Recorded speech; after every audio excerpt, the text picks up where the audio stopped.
ይሁንለት ጭብጨባ ሃሌሉያ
ናገር ችግር የለውም። እኔ ባለቤቱን ወክዬ ላወራ እችላለሁ። ምንም ችግር የለውም። ቀጥል አንተ። ኖ አንተ ልትወክል አትችልም። አንተ ራስህን ነው መወከል የምችለው። ይወክላል። እወክላለሁ። አንተ አታወራም እንዴ?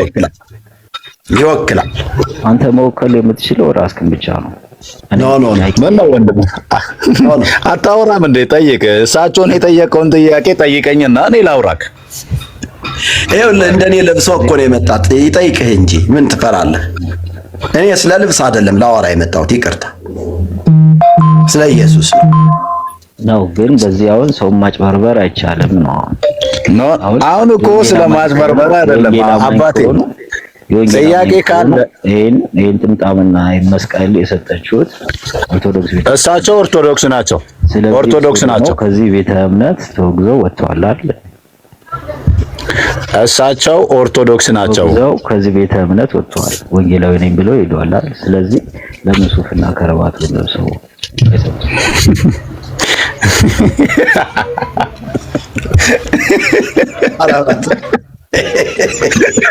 አላደኩበት ነረተው አንተ ሰውዬ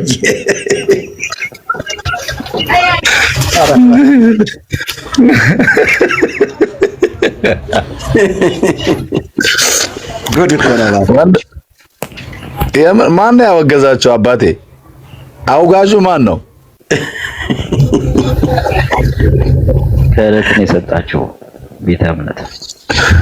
እሺ ጥያቄ ልጠይቅህ። ክህነት ሰው ነው የሚሰጠው?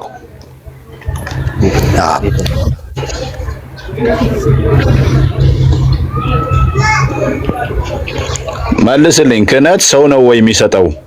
ቤተ እምነቷ ቤተ እምነት ማለት እንግዲህ ሰው ነው አይደል? ሰው ነው ወይ የሚሰጠው ነው ይሄን ክህነት? ሰው አንተ ነህ እንዴ? ማነው ወንድም? መልስልኝ እንጂ በትክክል አትፍራ። አንተ በላ አብሽር፣ አትደንግጥ። ሰው አንተ ነህ። ማነው የሚደነግጠው? ክህነት ሰው ነው ወይ ኦር ጳጳስ ነው የሚሰጠው ወይስ ፓትርያርክ ነው የሚሰጠው ኦር ቄስ ነው የሚሰጠው? እስኪ ይሄን ብቻ እንድትመልስልኝ እፈልጋለሁ። ኖ ምን ነው አውራ እንጂ ለምን ትፈራለህ? ወይ ጳጳስ ነው በለኝ፣ ወይ ቄስ ነው በለኝ፣ ወይ ፓትርያርክ ነው በለኝ፣ ወይ ደግሞ መነኩሴ ነው በለኝ። ሰው የሚሰጠው የእናንተ ቤተ እምነት ነው። እሺ ከየት ነው? እሺ የእናንተ ማን ነው የሚሰጠው?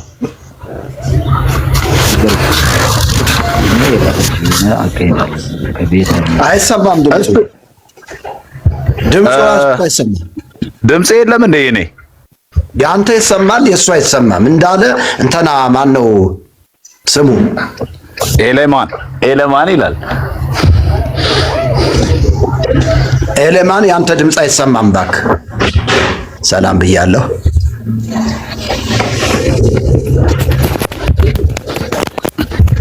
ኤሌማን ታብታብ አድርግና እንቀጥላለን። ቀጥሎ አባ ጸጋ ይብዛሎት። አሜን። ማውራት አይፈልግም። በቃ ወይ ሪፖርት እያደረገ ይሆናል። እናስወርደው። በቃ አውርዱት። ዶሮም የወረደ ነው። አውርዱት።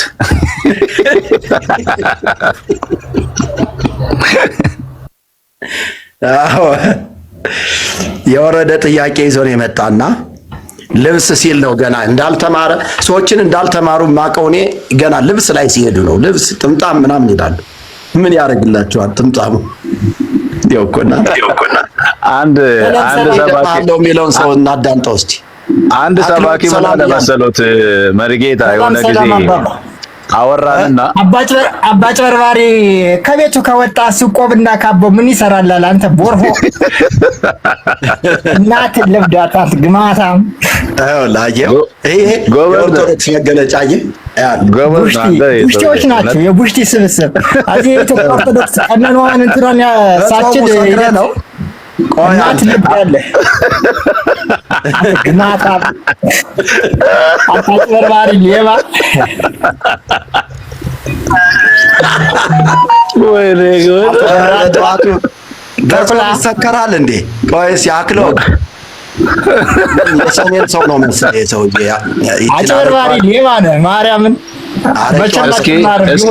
እስኪ ያጭበረበሩትን ተናገር። እስኪ እዚህ ሜዳ ላይ ነው ያጭበረበሩት ተናገር። እስኪ ኢትዮጵያ በስሟ ለምን ትነግዳለህ? ልብ ማለቴ ምንድነው? ጥምጣሙን ከየት ያመጣኸው ነው ያንተ? የእሷን አሁን የጥምጣሙን ትርጉም ታስረዳኛለህ? በብሩ ገዝቶ ነው። የእመቤታችን የቅድስት ድንግል ማርያም መግነዟን በብሩ ገዝቶ ነው። በብሩ ነው የገዛው። የለማ ተቀቦ ተሰጦ ስለሌለ አንተ ምንም አይገባህ። እስኪ እናውራ። እኔና አንተ በግዕዝ እናውራ። የትግማማ ቦርፎ እኔ እንደዚህ ከይሁዳ ጋር ማውራት ደስ አይለኝም። ታዲያ ልትሳተፍ ነው የመጣኸው እንዴ? ጌታ ምሕረት ያርግልህ። የብቃውን አስወርደው መሰል። ይውረድ። ምንም የለም። ኔፕ ነው። አዎ ይሄ ተሰክሮ ነው የገባ። በርጌታ ነው የገባ። እሺ ፋንታሁን ጤና ይስጥልን። እንዴት ነህ? አብሮ ይስጥልን። ሰላም ነው። እንዴት ነህ? እግዚአብሔር ይመስገን። ከየት ቤተ እምነት ነህ? እንኳን በሰላም በጤና ወደ ኢትዮጵያ አማኒቷ ወደ ቅዱሳ ስሟን አስረዘምካት። ከነ ክህነቷ እየጠራ ነው።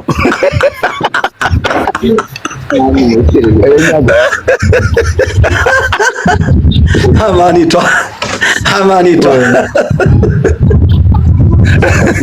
ይሄ ደግሞ አዲስ ነገር ነው ይዘው የመጣው። ቀጥል እስኪ። ሰላም ነው አይደል? መርጌታ ሰላም ነኝ። ከየት ነው? የትልቅ ሰው ዘርዳና ፈለገ ሊቃውንት የሚባለውን ደግሞ ስሙት። ታች ፈለገ ሊቃውንት፣ የሊቃውንት ምንጭ ጎንደር። አህዮች ይላል። እስኪ ሊቅ ከሆንክ ግባና አስረዳን እስኪ። ይሄ የሰፈሩ ጥምጣም ነው ይታወቃል። የትምህርት አይደለም የሰፈር ነው። የሰፈር ፈለገ ሊቃውንት እስኪ ግቡ እስኪ። አህዮች መሆናችንን እስኪ በደንብ ይንገሩን። ግቡ እስኪ። አሁን ኪያካድ አቤት። አረ መሪ ሰላም በለ ቢያንስ የሀገር ልጅ ነኝ እኔ። የት ሀገር ነህ? ዲመላ አገር ቀይረናል አባቴ፣ አገር ቀይረናል። ዜግነታችን ሰማያዊ ነው። ጌታ ይመስገን። ማን ልበል አንተን? ስምህን ማን ልበል? አታነበውም? ሚስጥሩ መርጌታ አለ። እሺ ርዕስ አለን፣ የምናወራበት ርዕስ አለን ወዳጄ።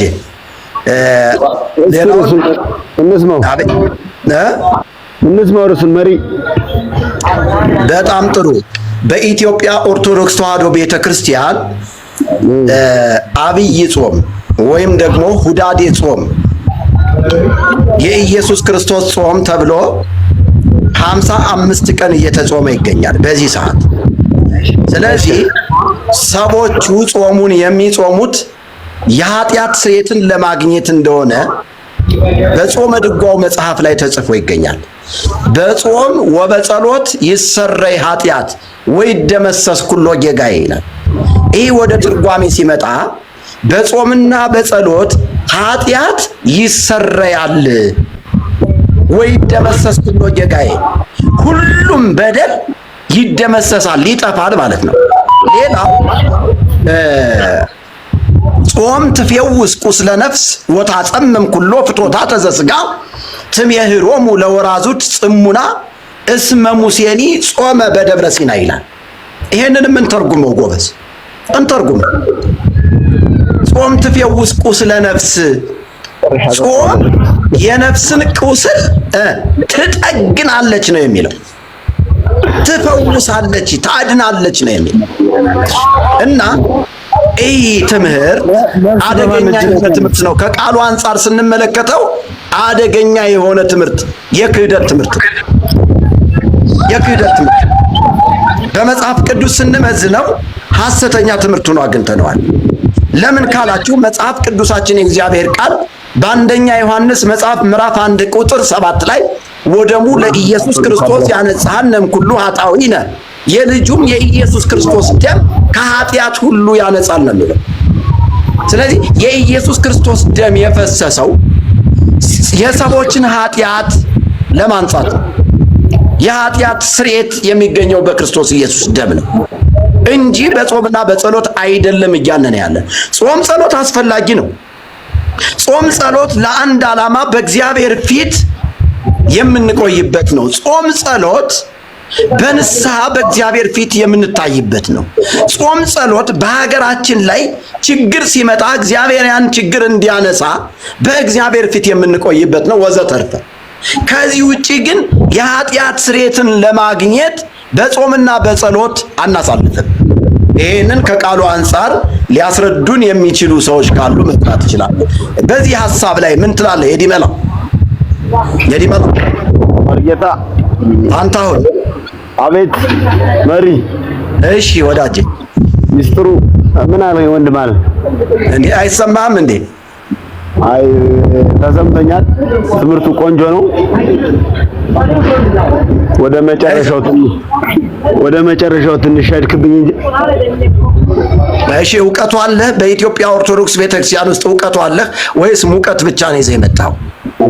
እንዴት እውቀት የሌለኝ መርጌታ? የትልቅ ሰው ዘር አይደለሁም እንዴ? በዘር ሆነ እንዴ? ደግሞ እውቀት በዘር ሆነ? እሺ በል እስቲ ቀጥል። እሺ ምን ትላለህ? ሐሳብ ላይ ወደ ዲመላ አንድማውን መርጌታ ኪዳነ ምሕረትም ደርሳለሁ። አውርደው አባቴ፣ እስካሁን ፍጡር ላይ ነው ሰውየው። አውርደው። ወረድ የዲመላው ሊቀ ሊቃውንቶችም አልሆነላቸው እንኳን አንተ ወይኑትን አስገቡ እስኪ። አንድ ቁጥር እየጻፈ ነው። ይግባ ዲያቆን። ዲያቆን ወይኑት አንድ ቁጥር እየጻፈ ነው። እሺ ዲያቆን አይታየኝም። መርቄና አቤት። ደህና ነህ? እግዚአብሔር ይመስገን። ቸር ከረምክ? ክብር ለኢየሱስ ይሁን። ኢየሱስ እንዴት ነው? ዝም ብላችሁ ሳቁ፣ ዝም ብላችሁ ግጠጡ። ሰላም ጤና ይስጥልኝ። በተራ አውሩ። ቆይ እስኪ ዲያቆኑ እንኳን ደህና መጣህ ብለናል። ምን አልከኝ? እንኳን ደህና ቆያችሁ። ወለተ ማን ነው ደግሞ? ወለተ ማን ነው? ዲያቆ እናንተ እግዚኦ እኮ የሚያስብል ነው። እስኪ ዲያቆኑን እናውራው። ምዕመናኖች ትንሽ ጸጥ ነው። ሰላም ነው። መምህር ነው የሚለው መምህር። ኦኬ መምህር ነህ? አዎ። የምን መምህር ነህ? ያው እንዳንተ አይነት አጨርባሪ ጴንጤ መሰል እነ እንትናን ምናምን አሁን ለፍርድ ላቀርብ የተዘጋጀው መምህር ነኝ። ለፍርድ አቀርባለሁ በቅርብ ቀን። እንዳንተ አይነት ጥምጣም ጠምጥሞ እንዳንተ አይነት የሚያጭበረብሩትን አሁን ቅርብ ቀን ለፍርድ አቀርባለሁኝ። እሺ እዛው ለፍርድ ለማቅረብ ስትመጣ አንተ እዛው ከርቸሌ ገብተህ ትቀራለህ። እሺ ተዘከረኒ ወረድ እዚያ ወበከንቱ ኧረ መሳለቁ አይጠቅምምና አንተ እንኳን መርዝ ትምህርት እያስተማርክ ለፍርድ አልቀረብክም እኮ አንተ። እኔ መርጌታ ምስጢሩ መስገን ይቀልዳል እንዴ? መርዝ የሆነ ትምህርት የምታስተምረው አንተ እንኳን ለፍርድ አልቀረብክም። ኢትዮጵያን ዝቅ ያደረክ ያዋረድክ አንተ አይደለ እንዴ? ኢትዮጵያን ያዋረድካት አንተ አይደለ? የመቃብር አፈር እያስጠጣህ የላሊበላ አፈር የጎጃም የጎንደር አፈር የጠጣ ኃጢአቱ ይሰረይለታል እያልክ እያስተማርክ እኔ አባት ቆይ ሰውዬ ቆይ ተረጋጋ። ሻሹን ወይ ፍተው። ቆይ ተረጋጋ። ዲያቆን በአንድ ሰው በሁለት ሰው ቆይ በሁለት ሰው ስራ ሰው አይሰደብም። ቤተክርስቲያን አትሰደብም። እሺ ዲያቆን አንተ ባርስቱ ላይ ታወራለህ እኮ። ባርስቱ ልናወራ ነው እኮ። ተረጋጋ። ለምን ነው የምትቸኮለው? አይንን መዝገቡ የምሸማቀቅበት ነገር የለም ወዳጅ። አንድ የምሸማቀቅ እኮ እናወራበት እኮ በሐሳቡ ወንጌል ይዤ ነው አንተ የምሸማቀቀው። ቀጥል። ኧረ ቆይ ምንድነው? ቆይ ፉከራ እኮ አይደለም። እሺ ጾም መሻር ኃጢአት ነው አይደለም? የትኛውን ጾም? ይመለከተኛል። ለምንድን ነው የማይመለከተኝ? ስለሚመለከተኝ እኮ ነው ላወራ። እኔ እኮ ፕሮቴስታንቶች ግን አፋችሁ ነው እንዴ እንዲረዝሙ የሚመጣው? ግን ለምንድን ነው በመጽሐፍ ኦርቶዶክስ ጾም አልኳችሁ። የትኛው ጾም ነው እያልኩ ያለሁት? የትኛውን ጾም? የኦርቶዶክሱን ጾም ንገረኝ። አባት እኔን አውራኝ፣ ችግር የለውም። እኔን አውራኝ ወንድሜ። እኔን አውራኝ። እሺ ከአንተ ጋር ነው። ስንት ጾም አለ? የትኛውን ጾም አለ? ንገረኝ አንተ። የትኛውን ጾም መልስልኝ። መጀመሪያ ያማል እንዴ? ስንት ጾም አለ አልኩህ እኮ። እኔ ጾም ነው የማውቅ። የጾምን ትርጓሜ እናረቃለን። ስንት ጾም አለ? እሺ ወንድሜ፣ የመጽሐፍ ቅዱስ ጾም አለ አንደኛ። ሁለተኛ ደግሞ የኦርቶዶክስ ጾም አለ። የመጽሐፍ ቅዱስ ጾም ንገረኝ፣ ምንድን ነው? የመጽሐፍ ቅዱሱ ጾም በማቴዎስ ምዕራፍ 6 አለ። መልካም። የመጽሐፍ ቅዱስ ጾም ትንቢተ ኢሳይያስ ማቴዎስ ምዕራፍ 6 አምጣው፣ ችግር የለም። ምን ይላል ማቴዎስ ምዕራፍ 6 ላይ? ስለምንድን ነው የሚያወራው? ስለ ጾሙ አርስቱ ምን ነው የሚጠቁም ንገረኝ። ዲያቆን ይሄ አይጠፋም እኮ ዲያቆን ከሆንክ። አይ ችግር የለም። የኔ አባት ቆይ አታልበስብሳትም። የኔ አባት የኔ ወድ ቆይ ተው ማልበሳብስ አይጠቅም። የምዕራፍ 6ቱን ጾም ተርጉምልኝ። ምንድነው የሚለው ማቴዎስ ላይ? ምኑ ነው የምትረጉምልህ አባቴ? ስትጾሙ እንደ ግብዞች አትሁን እኮ። ምን ነው የምንጾመው? ንገረኝ። ምንድነው? ምኑን ነው የምንጾመው? ንገረኝ። መጽሐፍ ቅዱስን እኮ ነው እየነገርኩህ ያለው። ምኑን የምጾመውን ራስ ነው ያንተ ጾም አይደለም። እናንተ መጽሐፉን ነው የምትጾሙት? መጽሐፉን ነው የምትጾሙት እናንተ? ኖ የመጽሐፍ ቅዱሱን ጾም ነው የምንከተለው አባት እንጂ የኦርቶዶክስን ጾም አይደለም የምንከተለው። አለ ቆይ ነውራ መጾም መከልከል መታቀብ ነው። ከምንድን ነው የምንታቀበው የምንከለከለው ነገር? ኖ አላለም። አሁን የምትለው ነገር አንድምታ ነው ወንድሜ፣ አንድምታ። ጾም ማለት ምን ማለት ነው? እስኪ ንገረኝ ጌዲዮን። ቆይ ወድ ጾም ማለት ምን ማለት ነው? እስኪ ትርጉሙን ንገረኝ። ኢሳይያስ ምዕራፍ 58 እኔ አለከው መጽሐፍ ቅዱስ ጾም የሚለው ቆይ እናውጣ። መጽሐፍ ቅዱስ መዝገበ ቃላት መቼም እናንተም ታምኑባታላችሁ። መጽሐፍ ቅዱሱን ራሱን አውጣ። መጽሐፍ ቅዱሱን መዝገበ ቃላቱ ጾሙ ምንድነው የሚለው? ጾም ማለት ምንድነው የሚለው? ጾም ማለት ትርጉሙ ምንድነው? እንግዲህ ይሄ ትርጓሜ ነው አልከኝ። እየሰማኝ ነው አይደል? በጣም እየተስማማን መሰለኝ። ስለ ጾም ትንቢተ ኢሳይያስ ምዕራፍ 58ን አውጣ። መዝገበ ቃላቱን እዛ አስቀምጥና ትንቢተ ኢሳይያስ ምዕራፍ 58ን ስለ ጾም ምን ይላል መጽሐፍ ቅዱስ የሚለውን አንብብ። መልካም እኔ ወድሽ እሺ፣ ስለ ጾም ምን ይላል የሚለው እንሄዳለን። ግን መጀመሪያ ጾም ማለት ምን ማለት ነው ተርጉምልኝ እኮ ነው ያልኩት። መጽሐፍ ቅዱስ ላይ ጾም ከተጻፈ ጾም ማለት አንተ ከመጽሐፍ ቅዱስ ምን ማለት ነው አስረዳኝ ነው ያልኩት። የመጀመሪያ እየነገረ እኮ ነው። እኔ እየነገርኩ ነው ወንድም። አይደለም ጾም ቋንቋው ይነግራል እኮ። አይገባችሁም እንዴ? መጀመሪያ ጾም ማለት ምን ማለት ነው? አንተ መጽሐፍ አይገባህም እንዴ ብራዘር? መጽሐፍ አይገባህም እንዴ? ትንቢተ ኢሳይያስ ምዕራፍ 58 አውጣና ይነግራል እያልኩ እኮ ነው። ከመጽሐፍ ስራ አትሽሽ። ምን ያባሽሻል? መጽሐፍ ቅዱስ ስለ ጾም ቆይ አንዱ ስለሆነ ሞተ። ቆይ ተረጋጋ፣ አዳምጠኝ። 10 ሰውማ አይደለም እኮ የምናወራው። ጌዲዮን አዳምጥ፣ አትሽሽ። መጀመሪያ ጾም ማቴዎስ ምዕራፍ 6 ላይ ተጽፏል። ኧረ አዳምጥ እስኪ። አፈን ይበላ እንዴ? ወይ መማር ፍላጎታችሁ ከሆነ እናወራበት። ስለ ጾም ምዕራፍ 6 ማቴዎስ ላይ ተናግሮ ተሆነ በማቴዎስ ወንጌል ላይ የተገለጸውን ጾም የምትቀበል ከሆነ በአንተ ላይ ጾም ማለት ቀጥተኛ ትርጉሙ ምንድነው ነው ያልኩህ። ይችን ብቻ ንገረኝ። ይሄው ሚውት አደርግልህ። እኔ ደግሞ 121 ሰው እየሰማክ እያልኩ ያለሁት ነገር ጾም ማለት ትንቢተ ኢሳይያስ ምዕራፍ 58ን አሁን በግልጽ አውጣና እናንብበው፣ ትርጉሙን ይነግርሃል እያልኩህ ነው። አንብብልኝ። አንተ አይደል የጠቀስከው? መርጌታ ትንቢተ ኢሳይያስ ምዕራፍ 58ን አውጡልንና ከዛ በኋላ ጾም ምን እንደሆነ መጽሐፍ ቅዱሱ ይንገረው ለወንድማችን።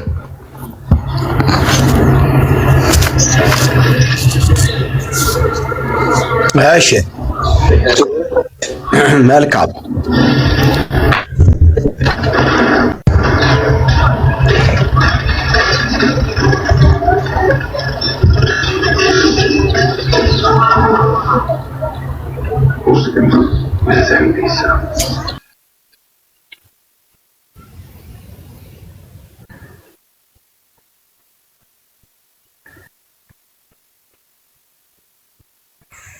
ይሰማችኋል? ላንብበው ቃሉን።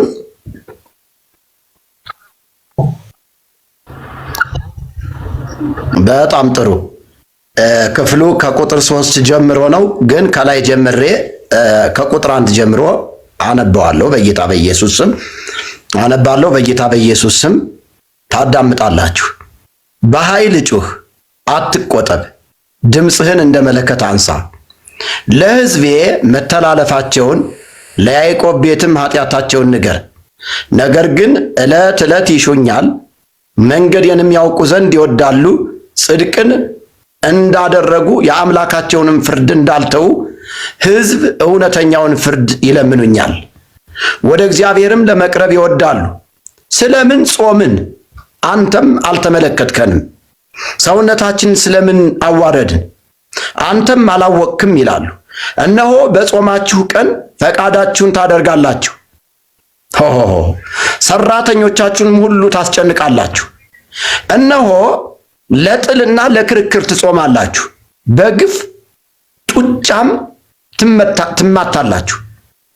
ድምፃችሁንም ወደ ላይ ታሰሙ ዘንድ ዛሬ እንደምትጾሙት አትጾሙ። እኔ የመረጥኩት ጾም ይህ ነውን? ሰውስ ነፍሱን የሚያዋርደው እንደዚህ ባለ ቀን ነውን? በውኑ ራሱን እንደ እንግጫ ዝቅ ያደርግ ዘንድ ማቅንና አመድን በበታቹ ያነጥፍ ዘንድ ነውን? በውኑ ይህንን ጾም በእግዚአብሔር ዘንድ የተወደደ ቀን ትለዋለህን? እኔስ የመረጥኩት ጾም ይህ አይደለምን? የበደልን እስራት ትፈቱ ዘንድ፣ የቀንበርንስ ጠፍር ትለቁ ዘንድ፣ የተገፉትን ሳርነት ትሰዱ ዘንድ፣ ቀንበሩንስ ሁሉ ትሰብሩ ዘንድ አይደለምን? እንጀራንስ ለተራበ ትቆርሱ ዘንድ፣ ስደተኞችን ድሆች ወደ ቤት ታገባ ዘንድ፣ የተራቆቱትንስ ብታይ ታለብሰው ዘንድ፣ ከሥጋ ዘመድህ እንዳትሸሸግ አይደለምን? ቁጥር 8 የዚያን ጊዜ ብርሃንህ እንደ ንጋት ይበራል፣ ፈውስህም ፈጥኖ ይበቅላል፣ ጽድቅህም በፊትህ ይሄዳል ይላል። ክብር ለእግዚአብሔር ለአምላካችን ይሁን። ምንድነው ጾም ምንድን ተብሎ ተፈታ? ጌዲዮን ምንድነው የፈለከው ፖይንት ከዚህ ላይ? እኔ ከዚህ ላይ የፈለኩት ፖይንት መጽሐፍ ቅዱስ የሚለው ጾም ይሄ ነው። በመጀመሪያ ደረጃ ይሄ ጾም አሁን ከዚህ ላይ የተጠቀሱ ምን ነው ጾሙ የተባለ? መጾም ማለት ምንድነው? የመጀመሪያው ሐሳብ ታስረዳናለህ። ወንድሜ እየሰማህ አይደለም እንዴ? የእግዚአብሔር ቃል አይደል አሁን የተነበበልህ ነው። ምንድነው? ቆይ አስረዳኝ። ችግር የለም የኔ አባት አትቸኩል እንጂ ምንድነው? አትናደድ። እኔ አልናደድም። በነገራችን ላይ ማለት ነው የምሬን ነው። እኔ አልናደድም። ሳስረዳ ደስ እያለኝ ነው ማስረዳት። አትፍራ። ጾም ማለት ምን ማለት ነው? እስኪ ንገረኝ ዝም ብለህ በቁሙ። አሁን ይሄ ምን ጾማቸው ነው? የጾም ትርጓሜ ነው። ጾም ማለት ግን በቁሙ ምን ማለት ነው? ንገረኝ እስኪ። ነገረክ እኮ መጽሐፉ። ስትጾሙ ምን ማድረግ አለባችሁ? ገብቶሃል? አንተ ገብቶሃል አይደል?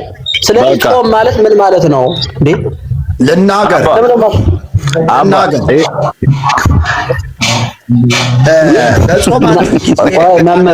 ትፈጽማላችሁ ይላል።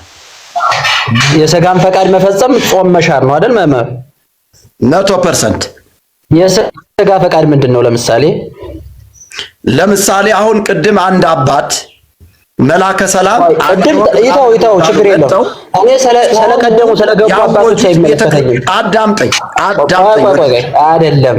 አሁን መጽሐፍ ጋር ቅድም የሆኑ አባት ገቡ ታይትል እኔ ሌላ ነኝ እነሱ ሌላ ናቸው። ይኸውልህ ያንተ አማኞች አሁን ስለ አይመለከተኝም። አንድ ሰው ትክክለኛ መረዳት ያለባቸውን ነገር እየተስማማን ብናወራ መልካም። ያዳመጥክ በየተራ እንድታወሩ ብዬ ነው። አንድ ያዳምጠውና በየተራ ካላወራን አንስማማ ወዳጄ። እኔ ልናገር፣ ከዛ በኋላ ደግሞ አንተ ታወራለህ ትናገራለህ። ያለዚያ እኔ እያወራሁኝ በእኔ እንትን ላይ የምትቆም ከሆነ እንዴት ልንስማማ እንችላለን? ቃሉን ማክበር ካለብን ከመጾማችን በፊት እርስ በራሳችን መተራረም አለብን አይደል እንዴ? እንዲያውም እኮ ቅዱስ ያሬድ አንድ ነገር ተናግሯል። ቅዱስ ያሬድ ይጹም ዓይን ይጹም ልሳን እዝንኒ እምሰሚዐ ሕሱም። አየኸው? እንዲያው ቤተክርስቲያኒቱ እኮ እንቁ የሆኑ ሴቶች አሏት። በእውነቱ እኛ አበለሻሸ ነው እንጂ ቅዱስ ያሬድ እንደተናገረው ጾም ማለት ዓይን እንኳን ሳይቀር እንዲጾም ይናገራል። ይጹም ዓይን። አየኸው? ይጹም ልሳን ማለት አፍ ክፉ ነገር ከመናገር ወይይጻ አብይ ነገር እማፉክሙ፣ ክፉ ነገር ከቶ ካፋችሁ አይውጣ ተብሎ እንደተጻፈ እየጾምን እንሳደባለን። ፈቃደ ስጋችንን እያደረግን ነው ማለት ነው። እየጾምን እንሳደባለን። ታዲያ ጾሙ ሄት ነው ያለው። እዝንኒ እምሰሚዐ ሕሱም፣ ጆሮም ክፉ ከመስማት ይጹም ይከልከል እያለ ነው ያለው። ስለዚህ አንተ ስለ ጾም እየሰበከን የምትሳደብ ከሆነ ያንተ ዘመዶች እየጾሙ የሚሳደቡ ከሆነ የሚሰክሩ ከሆነ በሰሞኑ አንድ መነኩሴ አይታችኋቸዋል። ጭፈራ ቤት ገብተው እንደዚህ እየጨፈሩ ሰክረው ምናምን እየተንገዳገዱ። ታዲያ ጾሙ እንደዚህ ነው ወይ? ጾም እንደዚህ ነው? ጾም መስከር ነው? ጾም መሳደብ ነው? በኦርቶዶክስ ቤተክርስቲያን ጾም መደባደብ ነው? ጾም እገልሃለሁ እያሉ ነው እንዴ ጾም የሚጾመው? ጾም ማለት በእግዚአብሔር ፊት በንስሐ የምንቆይበት ከአምላካችን ከእግዚአብሔር ጋር የምናወራበት ሚስጥርን የምንጋራበት ስለ የራሳችን ኃጢአት በእግዚአብሔር ፊት በንስሐ የምንቆይበት እንዲሁም ደግሞ አንድ ችግር ሲፈጠር በሀገር ላይ ሊሆን ይችላል፣ በቤተ ክርስቲያን ላይ፣ በግለሰብ ላይ የሆነ ችግር ሲፈጠር ያንን ችግር እግዚአብሔር እንዲያነሳ በጾምና በጸሎት እናሳልፋለን። ከዚህ ውጪ ቤተ ክርስቲያኒቱ እንዳስተማረችውና እንዳዜመችው የዜማ ትምህርት በጾምና በጸሎት ኃጢአትን ለማስተስረይ አይደለም። በጾም ወበጸሎት ይሰረይ ኃጢአት በጾምና በጸሎት ይሰረያል። ወይ ደመሰስ ኩሎ ጌጋይ፣ ሁሉም በደል ጌጋይ ማለት በደል ነው፣ ክፋት ነው። ክፋት ሁሉ ይደመሰሳል፣ ይጠፋል እያለች ነው። ጾም ትፌውስ ቁስለ ነፍስ ወታጸምም ኩሎ ፍቶታተ ዘሥጋ። አዎ ትሜህሮሙ ለወራዙት ጽሙና እስመ ሙሴኒ ጾመ በደብረ ሲና። ሙሴ እንኳን ሳይቀር በደብረ ሲና ወጦ የጾመው የኃጢአት ስርየትን ለማግኘት እንደሆነ ተጽፏል። ጾም ትፌውስ ቁስለ ነፍስ፣ የነፍስን ቁስል ትጠግናለች ተብሎ ነው በዜማ የተማርነው ወዳጅ ሆይ። ስለዚህ እኛ በመጽሐፍ ቅዱሱ የተጻፈውን እውነት ስለ ጾም እግዚአብሔር የተናገረውን እውነት እንቀበላለን፣ እንጾማለን። እኛ እንደ ተሐድሶ በሳምንት አንድ ጊዜ እንጾማለን። የምንጾመው ከኃጢአታችን ለመፈወስ አይደለም። ኃጢአታችንን እግዚአብሔር እንዲያስተሰርይልን አይደለም። ኃጢአታችንን በቀራንዮ ጎልጎታ ላይ እግዚአብሔር ልጁን ኢየሱስ ክርስቶስን ሰውቶት ኃጢአታችን በደሙ ተሰርዮአል። ወደሙ ለኢየሱስ ክርስቶስ ያነጻንም ኩሉ ኃጣውኢነ፣ የልጁም የኢየሱስ ክርስቶስ ደም ከኃጢአት ሁሉ ያነጻል ተብሎ እንደተጻፈ እኔ ከኃጢአቴ የታጠብኩትኝ የነጻሁትኝ በክርስቶስ ኢየሱስ ደም ነው። አሜን በል። ወደድክም ጠላህም የክርስቶስ ኢየሱስ ደም የፈሰሰው ስለ ሁላችን የኃጢአት ይቅርታ ነው። ስለ ሁላችን በደል ነው። ስለ ሰራነው ኃጢአት ነው ክርስቶስ ደሙን ያፈሰሰው። ስለዚህ እኛ ጾም ጸሎት የምንገባው ለዓላማ ነው። ባጭሩ ለአንድ ዓላማ ነው። ጾም ጸሎት ለግል ለስራ ሊሆን ይችላል። ልጾማለሁ እኔ አሁን ስራ ለመስራት ባስብ ያንን ስራ እግዚአብሔር እንዲያከናውንልኝና አቅጣጫ እንዲሰጠኝ ልጾም ልጸልይ ይችላል። ለአገልግሎት የሆነ አገር ሊሄድ ብፈልግ ከዚህ ተነስቼ ወደ ባህር ዳር ሊሄድ ብፈልግ በእግዚአብሔር ፊት መጀመሪያ ለ3 ቀን ሊሆን ይችላል ወይም ለ7 ቀን ኦር ለ10 ቀን ልጾም እችላለሁ። እግዚአብሔር እንዲናገረኝ ጾም ጸሎት ልገባ እችላለሁ። ከዚህ ውጪ አሁን አመድ ነስንሼ ትቢያ ልሼ ማቅ ለብሼ ለመዳን አልጸልይም። ለመዳን አያገለግልም ነው ዋናው እየተነጋገርንበት ያለው ሐሳብ። ስለዚህ ወንድማችን ወጧል መሰለኝ እንጂ ዲያቆኑ በዚህ ሐሳብ ላይ ብንወያይ መልካም ነው።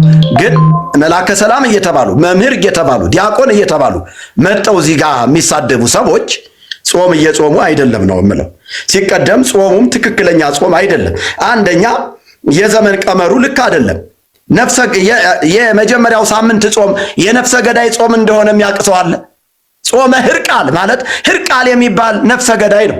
ለሱ ነው የምትጾመው ቤተክርስቲያኒቱ። እሱም በደንብ ታሪካዊ ዳራውን ፈታተን ቁጭ ማድረግ እንችላለን። ጾመ ህርቃል የሚባል ጾም አለ። ጌታ ኢየሱስ ክርስቶስ 55 ቀን ነው የጾመው። በእውነቱ 55 ቀን ነው የጾመው። 40 መዓልት 40 ሌሊት ነው የጾመ። ደግሞስ እንደ ኢየሱስ ክርስቶስ መጾም የምትችሉ ከሆነ ኢየሱስ ክርስቶስ የጾመውን ጾም እንጾመዋለን ካላችሁ እናንተ በየአይነቱ ይሄ ምንድነው አምጡልኝ፣ ስልጁም ይባላል ስጋን የሚተካ ብዙ አይነት ምግብ፣ ፍራፍሬው አይቀር፣ ምኑ አይቀር፣ አደንጓሬው አይቀር እንዴ ዘጭ አድርጋችሁ እየበላችሁ የኢየሱስ ክርስቶስን ጾም እንጾማለን ስትሉ አታፍሩ? ኢየሱስ ክርስቶስ እኮ ሲጾመው እኮ አልበላም አልጠጣም ነው የሚለው እንዴ 40 መዓልት 40 ሌሊት አልበላም አልጠጣም ከጾመ በኋላ ተራበ ነው የሚለው። ታዲያ የኢየሱስ ክርስቶስን ጾም እንዴት ነው የጾምከው ወዳጄ? እስኪ ልጠይቅህ፣ እንዴት ነው የጾምከው? እንዴት ነው እየጾምሽው ያለ? እየተሳደብሽ ወንጌል ሰባኪዎችን እያሳደድክ እንዴት አድርገህ ነው የምትጾመው? ይህ ጾም የኢየሱስ ክርስቶስን ጾም አይወክልም ባይነኝ እኔ። ይቅርታ አድርጉልኝ። መቀጠል ያለባችሁ ሰዎች ቀጥሉ። መወያየት የሚፈልጉ ሰዎች ካለ ይግቡ፣ ይወያዩ። በፍቅር እንወያይ ያለ እኔ ትንሽ ጠንከር አድርጌ ስለምናገር እንትን ይላቸዋል ሰዎቹ፣ ይኸው ተሳዳቢው እንትኑ ምናምን ይላሉ። እና እኔ ጠንከር አድርጌ ስለማወራ እንጂ እንደኔ የፍቅር ሰው የለም። ባይዘው እንደኔ ሰውን የሚወድ ሰው የለም። በጣም ሰውን እወዳለሁ። አንተን ጠልቼ መቼም ቢሆን ወንጌል አልሰብክም። ጥላቻ ካጋንንት እንደሆነ ስለማምን ነው። ክብር ለመንፈስ ቅዱስ ይሁን።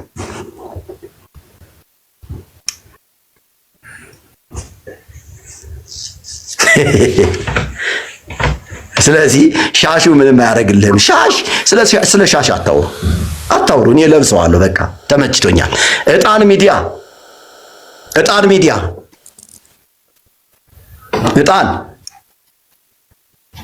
ዕጣን በጌታ በኢየሱስ ስም አታወራም። ዕጣን አሎ፣ እሺ፣ ዕጣን ምንድነው? አታወራም። ስምህ ነው ዕጣን ወይስ ምንድነው? አይ የሚዲያው ስም ነው። ሰላም ነው ወንድሜ፣ እንዴት ነው? ሁሉ መልካም፣ ሁሉ መልካም ነው።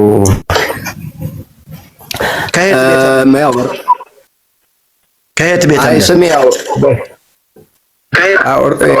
ከኦርቶዶክስ ነው። ከኦርቶዶክስ መልካም። እየተወያየንበት ያለውን ሐሳብ ሰምተሃል አይደል? አርስቱን ሰምተሃል አይደል? አዎ፣ ያው ጾም አያስፈልግም የሚል እንድምታ ያለው ሐሳብ እንደሆነ እረዳለሁ። ኖ ጾም አያስፈልግም አላለም።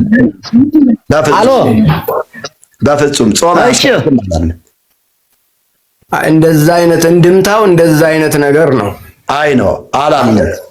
አልሰምተህ ከሆነ ወይ እንደገና ስማ እንጂ ጾም አያስፈልግም አላልኩም። እኔ አላልኩም። እንደዛ ብሎ የሚያምን የወንጌል አማኝም የለም። አንድም ተሐድሶ ጾም አያስፈልግም ብሎ አያስተምርም። ጾም አስፈላጊ ነው፣ ግን ለድነት አይሆንም ነው እያልን ያለ ነው። ስለዚህ አልሰምተህ ከሆነ እንደገና ማዳመጥ ይጠበቅብሃል ማለት ነው። ጾም አያስፈልግም አላልንም። ጾም አያስፈልግም አላልንም። በደንብ አዳምጡ እንጂ ጎበዝ፣ ነውር አይደለም እንዴ?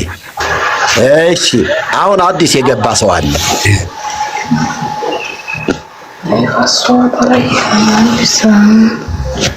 ሰላም ብያለሁ መምህር። ሰላም ጤና ይስጥልን። ሰላም ጤና ይስጥልን። እንደምን አለህ የንጉሥ ካህናት? እንኳን ደህና መጣህ። ጆን የተወደደ ወንድማችን አለ እዚህ። እንኳን ደህና መጣችሁ። የጌታ ጸጋና ሰላም ይብዛላችሁ። አንዱ ስለ ሁሉ በጣም የጠፉ ሰዎች እንግዲህ መጥተዋል። እግዚአብሔር ይባርካችሁ። ስለመጣችሁ እጅግ በጣም አመሰግናለሁ። ሰላም በሉን እስቲ፣ ተባረኩ እና እንቀጥላለን። ብያለሁ መሪጌታ፣ ከረጅም ጊዜ በኋላ ሰላምህ ይብዛ። እንዴት አለ? አንዱ ስለ ሁሉ ስላየው ደስ ብሎኛል። ወደዚህ ያላችሁ በላይ በታችን ሰላማችሁ ይብዛ። እግዚአብሔር ባርካችሁ። ጥሩ አጀንዳ ነው የተነሳው። የጾም ተቃዋሚ አይደለንም። የሆነ ጴንጤ ስለማይጾም ስለሚበላ የሚሉ ሰዎች አሉ። ጴንጤም እንዴት ከኦርቶዶክስ በላይ በዓመት ውስጥ ባሉ ቀናት እንደሚጾም በማስረጃ እንደገና ሲጾምም ደግሞ ከምግብም ከሁሉ ነገር ተከልክሎ ድብን ያለ ጾም እንደሚጸልይም በመረጃ ስለምናወራ ሰላም በሉንና ቀጥሉ። ተባረኩ። እውነት ነው። እግዚአብሔር ይባርክህ። ተባረክ። ጴንጤ አይጾም የምትሉ ሰዎች እስኪ ጴንጤ ቸርች ሂዱና ታፔላውን ይዩት ዝም ብላችሁ። ከሳምንት አንድ ቀን የጾም ጸሎት ጊዜ ተብሎ ተጽፎ ታገኛላችሁ። ይብን ምን ሆናችሁ ነው ግን? እሺ ቀጥሎ እስኪ ሰለወት ጠይቅልኝ። ወተትና ቅቤ ምናምን ለምንድን ነው የሚጾሙ? አቤት ማን ነው የሚያወራው? አይታይም። እንት ነው ኢየሱስ ሚላት ከሆነ ነው። ታች ላይ እሺ። ወተት ወተት ለምንድን ነው የሚጾሙ? ወተት ብቻ ማለት ነው። እና ቅቤም ይጾማሉ። ለምንድን ነው? ለኦርቶዶክሶች ነው ጥያቄው። አዎ ጾም ለምን ወተት ለምን ይጾማል ነው? አዎ ኦኬ እሺ። አንድ ቁጥር ጻፉ ኦርቶዶክሳውያን፣ በጣም አቅሙ ያላችሁ ከኛ ጋር መወያየት የምትችሉ አቅሙ ያላችሁ በፍቅር ማውራት የምትፈልጉ አንድ ቁጥር ጻፉ። በፍቅር ማውራት የምትፈልጉ አንድ ቁጥር ጻፉ እስቲ። እንግዲህ አንዳንድ ቁጥር በጣም ብዙ ሰው ጽፏል። ሁሉም በፍቅር ለማውራት ነው እንግዲህ ሁሉ የጻፈው ማለት ነው። እናስገባ እስቲ አንዱን እናስገባ። እሺ እናስገባ አንድ። በጣም ጥሩ ጥያቄ ቀርቦላችኋል። ጾም ለድነት ልበለው ርዕሱን ያስፈልጋልን እንበለው። ሰላም ብያለሁ ሳሚ። ጾም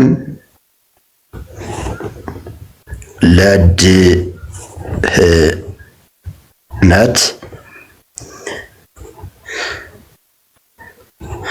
ያስፈልጋል። ይኸው ርዕሱ ተጽፎላችኋል እዚህ ላይ። በርዕሱ ብቻ አውሩ። እዚህ ውስጥ የገባ ኦርቶዶክስ የሆነ ካለ እድሉን እንሰጠዋለን። አለዛ አስገቡ እስቲ ሞዴሬተሮች። በጣም ብዙ ሰው ነው እንትን እያለ ያለው እየጻፈ ያለው። ኮፒ ሊንኩ አይረሳ። ታብታቡ በደንብ ይቀጥል። እስካሁን ታብታቡ 8 ምናምን ነጥብ ነው። እንትኑ 1000 አልሞላም። በጣም ያሳፍራል በእውነቱ። ሪፖርት አለበት እንትን እንዳይለን እንዳይወከውከን እንዳያስወጣን። እስኪ በደንብ ኮፒ ሊንክ አድርጉ። ጸጋ ይብዛላችሁ ውስጥም ውጭም ያላችሁ ይሄን ድምጽ እየሰማችሁ ያላችሁ የወንጌል አማኞች ዳግም የተወለዳችሁ የክርስቶስ ልብ ያላችሁ ስጦታ ያላችሁ እስቲ ስጦታ በመስጠት አበባ ጣል። ተባረኩ። ኮፍያ ጣል። ይሄ ሚዲያው ስለሚፈልገው ነው እንደዛ እምላችሁ። ይሄንን ጣል እያደረጋችሁ የቲክቶክ ምልክቷን ፍላወር ያላችሁ ጌታ ይባርካችሁ። እስቲ እንደዚህ እያደረግን ወደ ነበረ ማንነቱን መልሰው። በጣም ሊዘጉት ነው። ወደ 49 የሚሆኑ ቪዲዮዎች ተዘግተዋል እዚህ ጽዮን ቲቪ ላይ 400,000 500,000 800,000 ሰው ያያቸው ቪዲዮዎች በአጠቃላይ ብሎክድ ተደርገዋል። ለምን? ሪፖርት ስለተደረገ ማለት ነው። እኛ ወንጌል ነው የምንሰብክበት ወገኖች። ስለዚህ እስኪ ወደ ነበረ ማንነቱ እንዲመለስ ኮፒ ሊንክ እናድርግና እንቀጥል። ጾም ለድህነት ያስፈልጋልን? ጾም ለድህነት ያስፈልጋልን? ያስፈልጋል። ያልተረዳነው ነገር ካለ እስኪ አስረዱን። ሊቀ ሊቃውንቶች ካላችሁ ግቡ። እንደነ መላከ ሰላም ለመሳደብ የምትመጡ ሰዎች ግን ሃይማኖታችሁን እያሰደባችሁት ስለሆነ እባካችሁ ስርዓት ያዙ። እባካችሁ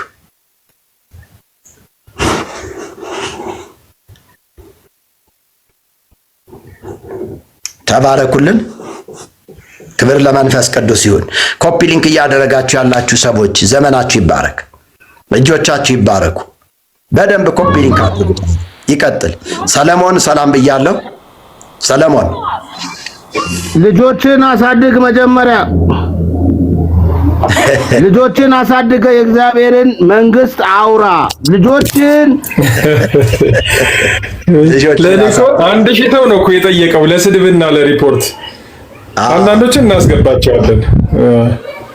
እዚህ ጋር አንድ የገባች አለች። እስቲ የሪ ምንድነው የሚለው? እሺ ዘማሪ ሰላም ናችሁ? ሰላም ብያለሁ። እግዚአብሔር ይመስገን ሁሉ ሰላም። ክብር ለመንፈስ ቅዱስ ይሁን። ከየት ቤተ እምነት ነው ወዳጅ? ከኦርቶዶክስ። ጾም ለድህነት ያስፈልጋልን በሚለው አርዕስት እየተወያየን ያለ ነው። አዎ አይቼዋለሁ። ያው አንድ ትንሽ ደቂቃ ጠብቁኝና አወራቸዋለሁኝ እየተዘጋጀው ስለሆነ። ያው ከመሰዳደብ ምንም የሚገኝ ነገር የለም። ተነጋግሮ አቅጣጫ ማስያዝ ስላለብን እናንተም ያልተረዳችሁበት ወይ እኛም ያልተረዳንበት መንገድ ሊኖር ይችላል ብዬ አስባለሁ። የሁለታችንም መንገድ አንድና አንድ ዓላማው መንግስተ ሰማያት እስከሆነ ድረስ ያው በጨዋነት ያው መመካከር መነጋገር ይጠበቅብናል ብዬ አስባለሁ። ገብቶ ልጆችን አሳድግ እንደዚህ የሚለው ተወያይቶ ውጤት ለማምጣት ሳይሆን ተሰዳድቦ ወጥቶ ነገሮችን ለመፍጠር ነው የሚመስለኝ እና ባንሰዳደብ ያው ይመስለኛል። አንቱም እያልኩ ባወራ ቅር አይልም መችስ ምንም ችግር የለውም። እናንተም አንድና አንድ ዓላማው እንድንድን ነው። እኛም የያዝነው ሃይማኖት አንድና አንድ ዓላማው ድህነት እስከሆነ ድረስ ድህነት ላይ የሚያደርሱንን ነገሮች ተነጋግረን ያልገባንን ተረዳርተን ማለፍ አለብን ብዬ አምናለሁ። ስለዚህ ያው 3-4 ደቂቃ ጠብቁኝና እኔ በእኔ በኩል የሚሰማኝን በደንብ አወራቸዋለሁ። እናንተም ደግሞ ያላችሁን ሐሳብ ትሰጡኛላችሁ። ከዛ እንቀባበላለን ብዬ አምናለሁ። እሺ ወዳጄ፣ ዋው ተባረክ። በእውነት እንዲህ አይነት ሰዎችን ያብዛልን። ለዚህ ነው በቃ በፍቅር እውነትን መነጋገር ያስፈልገናል ማለት ነው። ጌታ ይባርካችሁ። እሺ ሚዩት የምታነሳ ሰው አለ? እስቲ ኢየሱስ ይመጣል የሚለው ሐሳብ ካለ ሐሳብክን መርጌታ። እሺ አመሰግናለሁ። ሰላም ናችሁ? እንዴት ናችሁ? ሰላም ብለናል። እኔ ፔንቴ ነኝ፣ በጣም ኃይለኛ ፔንቴ ማለት ነው። ለሌሎቹ እንዲሰሙ ስለፈለኩ ነው። ኤኒዌይ ያነሳችሁት ርዕስ አሪፍ ነው። ያው ማንም ሰው ያውቃል ማለት ስፔሻሊ ፕሮቴስታንት የሆነ ሰው የሚድነው በጾም ጾሞ ስላልሆነ የሚድነው በክርስቶስ ኢየሱስ ነው የሚድነው። ዋናው የታወቀ ነገር ነው። እኔ ግን በጣም ልገባ ያስገደደኝ ነገር አንድ ነገር አለ። ከታች ያሉ ኦርቶዶክሳውያኖች ቤተክርስቲያን የሚሄዱ ናቸው ወይስ መንገድ ላይ ዝም ብሎ የሚዞሩ ሰዎች ናቸው? በጣም አገኛለሁ፣ አሳስራለሁ፣ እገላለሁ፣ እንደዚህ ነው፣ ይህንን አውልቅ፣ ይህንን አታድርግ፣ ይህንን ልበስ፣ ይህንን አትልበስ እያሉ ያሉ ሰዎች በጣም አሳፋሪ ነው። እኛም ብዙዎቻችን ከኦርቶዶክስ ቤተክርስቲያን የወጣ ነው። እኔ በእንደዚህ አይነት ስነ ምግባር አልነበርኩም ሲጀመር። ሰውንም እንደዚህ የምሰድብበት ሞራሉም የለኝም። ጴንጤ አይቻለሁ ከመሆኔ በፊት። ነገር ግን እንደዚህ አይነት የወጣ ስርዓት አልበኛ የሆነ ማህበረሰብ እንደተፈጠረ ያወቅኩት አሁን ነው። ቆይቻለሁ በጌታ ቤት። ስለዚህ እባካችሁ ልለምናችሁ፣ ከታች የምትሳደቡ ሰዎች በራሳችሁ ላይ ኃጢአት እያበዛችሁ እንጂ የሚጠቅማችሁ ነገር የለም። መርጌታ በሚችለው አቋም መልክ ሐሳቡን መግለጽ፣ መጽሐፍ ቅዱስ እየጠቀሰ ማስተማር የሱ ሐሳብና ስራው ነው። ይሄ በቃ ጀስት ስራው ከሆነ ስራውን ለሰሪው መተው ነው። ካልቻላችሁ በንግግር አለመግባባት ከቻለ የማትችሉ ከሆነ መተው፣ ሚዲያውን ላይ አለመምጣት እንጂ ጥምጣም ጠምጥመ ምናምን ብለ እንደዚህ ነው ለወድ ነው። ለወድማ ቢፈልግ ኖሮ እኔ በጣም ብዙ ጊዜ ሌሊት ማህሌት ሁሉ ሰው ሲቆም አብሬ ቆሜያለሁ። ለወድ ምናምን ተብሎ የሚታሰብ ከሆነማ ኦርቶዶክስ መቀመጥ ነበረበት ይሄ። ስለዚህ ፕሊስ ባካችሁ ልለምናችሁ፣ እግዚአብሔርን ፍሩ። ሰውን ባትፈሩ እንኳን ምላሳችሁን ሰብስቡ፣ እጃችሁን ሰብስቡ ከስድብ። እስኪ ተማሩና ስሙ። የሆነውን ነገር ሰው ከተረዳ ይቀበላል፣ ካልሆነ ደግሞ ይተዋል። ወደሚፈልገው ቦታ ሄዶ የራሱን ትምህርት ይማራል። ስለዚህ እግዚአብሔር ምሕረት ያርግላችሁ ነው የምለው፣ ሌላ ምንም አይደለም። መርጌታ በርታ፣ ቀጥል። እግዚአብሔር አብዝቶ ይባርክ። ዘመን የተባረከ ይሁን። ማናቸውንም የሰይጣንን ሐሳብ ምንም እንዳታስተናግድ፣ ወደ አእምሮ እንዳታመጣ። እግዚአብሔር አብዝቶ ይባርክ። ተባረክ። አሜን አሜን አሜን። ተባረክ። አንተም ጸጋ ይብዛልህ። አሜን። እኛ ታርጌት ጎላችን ክርስቶስ ነው፣ ወንጌል ነው። ሐሳብ ሳይሰጥ አይወረድም። ለምንድን ነው የምታወርዱ? እኔ ሐሳብ መስጠት ፈልጌ ነው የገባሁት። ቀጥይ። ድምፁን አስተካክዩ። ቀጥይ። እሺ፣ ካንተና መጣሽ። ያው መርጌታ ተብሏል አባታችን። እኔ መርጌታ ብዬ አይደለም የምጠራ፣ የዓለም ጌታ ብዬ ነው የምጠራ። ምክንያቱም የዓለም ጌታ ስለሆኑ ማለት ነው። የኛ ኦርቶዶክስ ተዋሕዶ ቤተክርስቲያን እንደርሷ አይደለም እያስተማረችን ያለችው። እኔ ተቃዋሚ ነኝ። በዚህ አብይ ጾም እርሶ እየጠጡ ካሳዩ እናንተ እስኪ የትኛው መጽሐፍ ቅዱስ ጠጥተህ ስከር ብሎ የሚያሳየው በዚህ ሚዲያ ላይ ሶሻል ሚዲያ ላይ ቁጭ ብሎ ይሄን ነገር ሪያክት የሚያሳዩ ለምን? የኛ ቤተክርስቲያን ኦርቶዶክስ ተዋሕዶ ቤተክርስቲያን ይሄ ጥምጣም ለማን ነው የምትፈቅደው? ለእርሶ ክህነት አለዎት? መጀመሪያ እኔ የክህነቱ ጥያቄ ነው የምጠይቀው። በርሱ ላይ አውሪ። መጠጣት መብቴ ነው። የምጠጣው ጁስ ነው ወይም ወተት ነው? ወተት ነው የምጠጣው። ወይ ወተት ወይ ጁስ እጠጣለሁኝ። ስለሚጠቅመኝ ለሰውነት ስለሚጠቅመኝ አስፈላጊ ስለሆነ እጠጣለሁ። እርሶ ስጋ ለባሽ ነው? ይሞታሉ አይሞቱ? ስጋ ለባሽ ስለሆነ ይሞታል አይደል? ቆይ እህቴ፣ ይኸውልሽ ርዕስ አለ። መጀመሪያ እስቲ ልጅሽን ስርዓት አስይዤ። ልጅ ተይዞ ወደ ቲክቶክ አይገባም። እሺ ወረጅ። ውረጅ። ምክንያቱም የልጅ ድምፅ ምናምን ቲክቶክ አይፈልግም። ይሄን ታውቃላችሁላችሁም። እና አንደኛ ለመኮንን ነው የመጣሽው፣ ለመውቀስ ነው የመጣሽው እንጂ ለመማማር አይደለም። እኛ የምንፈልገው ለመማማር የሚመጡ ሰዎችን ነው የምንፈልገው። ለመማማር የሚፈልጉ ሰዎች በትህትና በፍቅር ለምን ውሃ ጠጣህ፣ ለምን ጁስ ጠጣህ፣ አንተ እንደዚህ ነህ፣ ስጋ ለባሽ ነህ፣ ትፈርሳለህ፣ እንትን ትላለህ። ማንም እዚህ አይቀርም። ግን ክርስቶስን ተቀብላችሁ መሄድ ይጠበቅባችኋል። ይቺ ጊዜያዊ ድንኳን ናት፣ የምንኖርባት ስፍራ፣ በእንግድነት የምንኖርባት በጣም ጥቂት ዓመት የምንቆይባት ምድር ነች። ስለዚህ ጌታን ሳትቀበሉ ክርስቶስን ሳታምኑ ብትሄዱ ግን እዛ የተደላደለ ስፍራ ይጠብቀናል ብላችሁ እንዳታስቡ። ገሃነመ እሳት ነው የምትገቡት፣ ሲኦል ነው የምትገቡት። ክርስቶስ የሌለው ሕይወት የለውም። ዘየአምን በወልድ ቦ ሕይወት ዘለዓለም፣ በወልድ የሚያምን የዘላለም ሕይወት አለው ተብሏል። ዘለዓለም ሁልቆ ቀመር የለውም፣ የዘመን ቁጥር የለውም። ዘለዓለም ለዘለዓለም ከክርስቶስ ጋር መኖር የምትፈልጉ ከሆነ ክርስቶስ የሰራውን ቀራንዮ መስቀል ላይ ስለኛ ኃጢአት የከፈለውን ያንን መስዋዕትነት መቀበል ያስፈልጋል። ማመን ያስፈልጋል። ከዚህ ውጭ እኛ ለምትሳደቡ ሰዎች ምንም አይነት መልስ የለንም።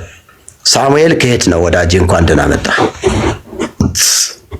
ዘማሪ ቅድም ሲናገር እንደሰማችሁት በትህትና በፍቅር በጣም ገንቢ የሆነ ሐሳብ ነው ያካፈለን። መቀባበል መቻል አለብን። እንደ እግዚአብሔር ቃል ክርስቲያን ከሆናችሁ ኦርቶዶክስ ክርስቲያን ነች ብላችሁ የምታምኑ ከሆነ ኦርቶዶክስን አታሰድቧት፣ ኦርቶዶክስን አታቃሏት እየተሳደባችሁ። ግድ የላችሁ። ስለዚህ በፍቅር እናውራ። ጾም ለድነት ያስፈልጋል ወይ? ካስፈለገ በዚህ ክፍል ብላችሁ ልታስረዱን ይገባችኋል። እኛም እኮ መማር እንፈልጋለን። በእውነቱ መማር እንፈልጋለን፣ ማወቅ እንፈልጋለን። የማናውቀውን መቼም የእግዚአብሔርን ቃል አውቆ የጨረሰ አለ ብዬ አላስብም። እግዚአብሔር ቃል ሁል ጊዜም አዲስ ነው። እሺ የኔ ነው የሚለው ማን ነው የሚለው? አሁን የገባሽ የሪ በጌታ በኢየሱስ ልጆች ያለውን መወያየት እንችላለን አሁን። እሺ እስቲ ቀጥል። ከየት ቤት? እሺ ያው ቅድም መጥቻለሁ። ቅዱስ ዘማሪ ዲያቆን ቅዱስ ነኝ። ኦኬ እሺ፣ ሰላም ናችሁ? ይችኛዋ የሪ አስወርዷት ባካችሁ። እሺ ዘማሪ ዲያቆን ቅዱስ ቀጥል። ዘማሪ ዲያቆን ያው እሺ ያው አመሰግናለሁ። እንደዚህም ያው እንድንወያይ እናንተን ፈቅዳችሁ አዘጋጅታችኋል እንደዚህ አይነት ፕሮግራም። ያው እንደዚህ አይነት ፕሮግራሞች በነገራችን ላይ በደንብ ይጠንከሩ ባይ ነኝ። ምክንያቱም ብዙ እርምቶች፣ ብዙ መስተካከሎችና ብዙ የተለያዩ የተራራቁ ነገሮችን አንድ ወደ ማድረግ እንመጣለን ብዬ አስባለሁኝ ይመስለኛል።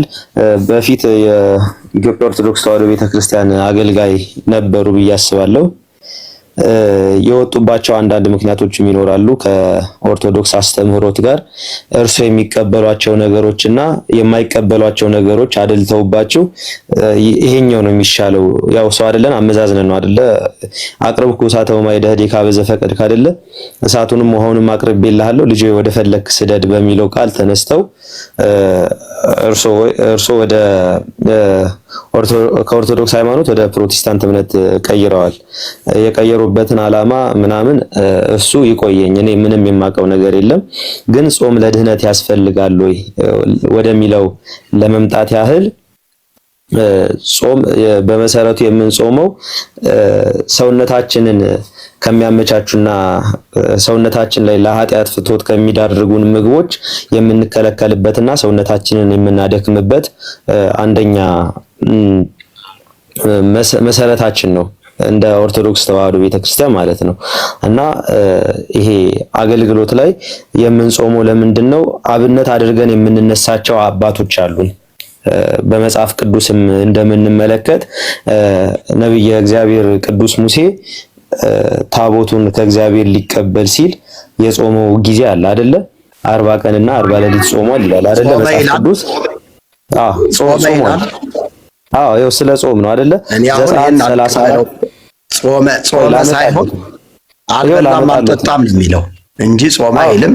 እሺ ቀጥሉ። እሺ እንስማዎትና እያመጣሁት ነው። ዘጸአት 34 ከቁጥር 28 ላይ ምን ይላል?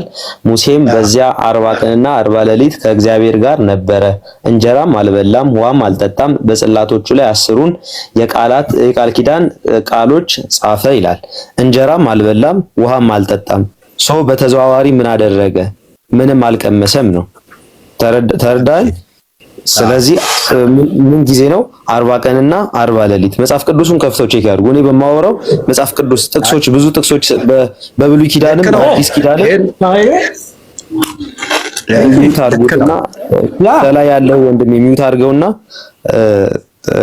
ተራ በተራ እንደማመጥ። እኔ ከብሉይ ኪዳንም ከአዲስ ኪዳንም አንድ ላይ እያጣመርን እንመለከታለን። ይህን እኔ የምረዳው እንጀራ አልቀመሰም ከውሃም አልጠጣም የሚለውን እንደ ጾመና ጾሞ ከእግዚአብሔር ጋር እንደተነጋገረ ውጤት ላይ እንደደረሰ መጽሐፍ ቅዱስ ያስተምራል። እርሶስ ይሄንን በምን ይረዳሉ? ቢያስረዱኝ ደስ ይለኛል። እናንተ ራሱ እኮ እየጾማችሁ አይደለም? ወተት ነው እየጾማችሁ ያላችሁት። እሺ ወንድም፣ እኔ ከእሳቸው ጋር ነው እያወራ ያለው። ማውራት ከፈለክ እኔ ስለ ራሴ ላወራ እችላለሁ። ጣልቃ ገብተህ የማይሆን ነገር ዘማሪው በጣም ጥሩ ንግግር ነው እየተናገረ ያለውና ልናዳምጠው ይገባል። እውነት ነው። እኔ አሁን ሙሴ በቀጥታ ጾመ የሚል ሳይሆን አልበላም አልጠጣም የሚለውን እኔም አንብቤዋለሁኝ አውቀዋለሁ። ግን እኔ ይሄንን አልቀበለውም። ሙሴ እንደ ጾመ አልቀበልም፣ ጾመ ስለማይል ማለት ነው። ግን አልበላም አልጠጣም ይላል። ሙሴ አልበላም አልጠጣም የሚለው እንደ ጾም ተቆጥሮ ጾም ነው ከተባለ ሙሴ ለአንድ ዓላማ ነው። ሁለቱ የድንጋይ ጽላቶችን ከእግዚአብሔር ለመቀበል ነው ማለት ነው የጾመው። አያጣላንም ብዙ። ግን እንደኔ እንደራሴ እንደተረዳሁትኝ የማንም ሰው በተረዳው ይመላለስ አይደለም የሚለው። እንደተረዳሁትኝ ሙሴ ጾመ ብዬ አላምንም። የሚገርማችሁ ነገር አሁን ጾመ የምንል ከሆነ ወንድማችን ቅድም ዘማሪ ግዕዝ ስትጠቅስ ሰምቻለሁና አቅረብኩ ለከ እሳተ ወማየ እዴከ ሀበ ዘፈቀድከ ብለሃልና ጥሩ ነው። እንደዚህ ስለምንስማማ ነው ግዕዝ ስለጠቀስክ። ይህ ከሆነ ቤተ ክርስቲያኒቱ ሙሴ የጾመው ክርስቶስ መሲሁ እንዲመጣ ነው። እንደገናም ደግሞ ሙሴ የጾመው የኃጢአት ቁስልን ለመጠገን ነው እና የሙሴ ጾም ራሱ የኃጢአት ቁስልን ለመጠገን እንደሚያስፈልግ ቤተክርስቲያኒቱ በዜማ አስተምራናለች እና ይሄንንም አብረህ እንድትመልስልኝ እወዳለሁ። ጾም ትፈውስ ቁስለ ነፍስ ወታጸምም ኩሎ ፍቶታተ ዘሥጋ ትሜህሮሙ ለወራዙት ጽሙና እስመ ሙሴኒ ጾመ በደብረ ሲና ይላል። አሁን እዚህ ጋር አንተ እንትን ያልከው የተረጎምከው ትርጉምና ይህ ትርጉም ሁለቱ ይጋጫል ማለት ነው። ሙሴ ሁለት ጽላቶችን ለመቀበል ከጾመ ትክክል ነው። ምክንያቱም ለአንድ ዓላማ ጾሟል። በእግዚአብሔር ፊት በጾም በጸሎት አሳልፏል። ግን ጾም ትፈውስ ቁስለ ነፍስ መባሉ ይሄ ከመጽሐፍ ቅዱስ የእግዚአብሔር ቃል እውነት ጋራ እንዴት ሊስማማ ይችላል? ሌላው እዚህ ጋር ልምጣለሁ ጠቅለል አድርገህ እንድትመልሰው አንድ ልጨምር። ጾም ለድነት ያስፈልጋል ወይ ብለን ስንቀርብኛ ከቤተ ክርስቲያኒቱ መጽሐፍት ተነስተን ቤተ ክርስቲያኒቱ አሁን የጾም ድጓ የሚባል አላት፣ የጾም ምዕራፍ የሚባል አላት። ከዛ አንወጣም። የጾም ምዕራፍ አላት፣ የጾም ድጓ አላት።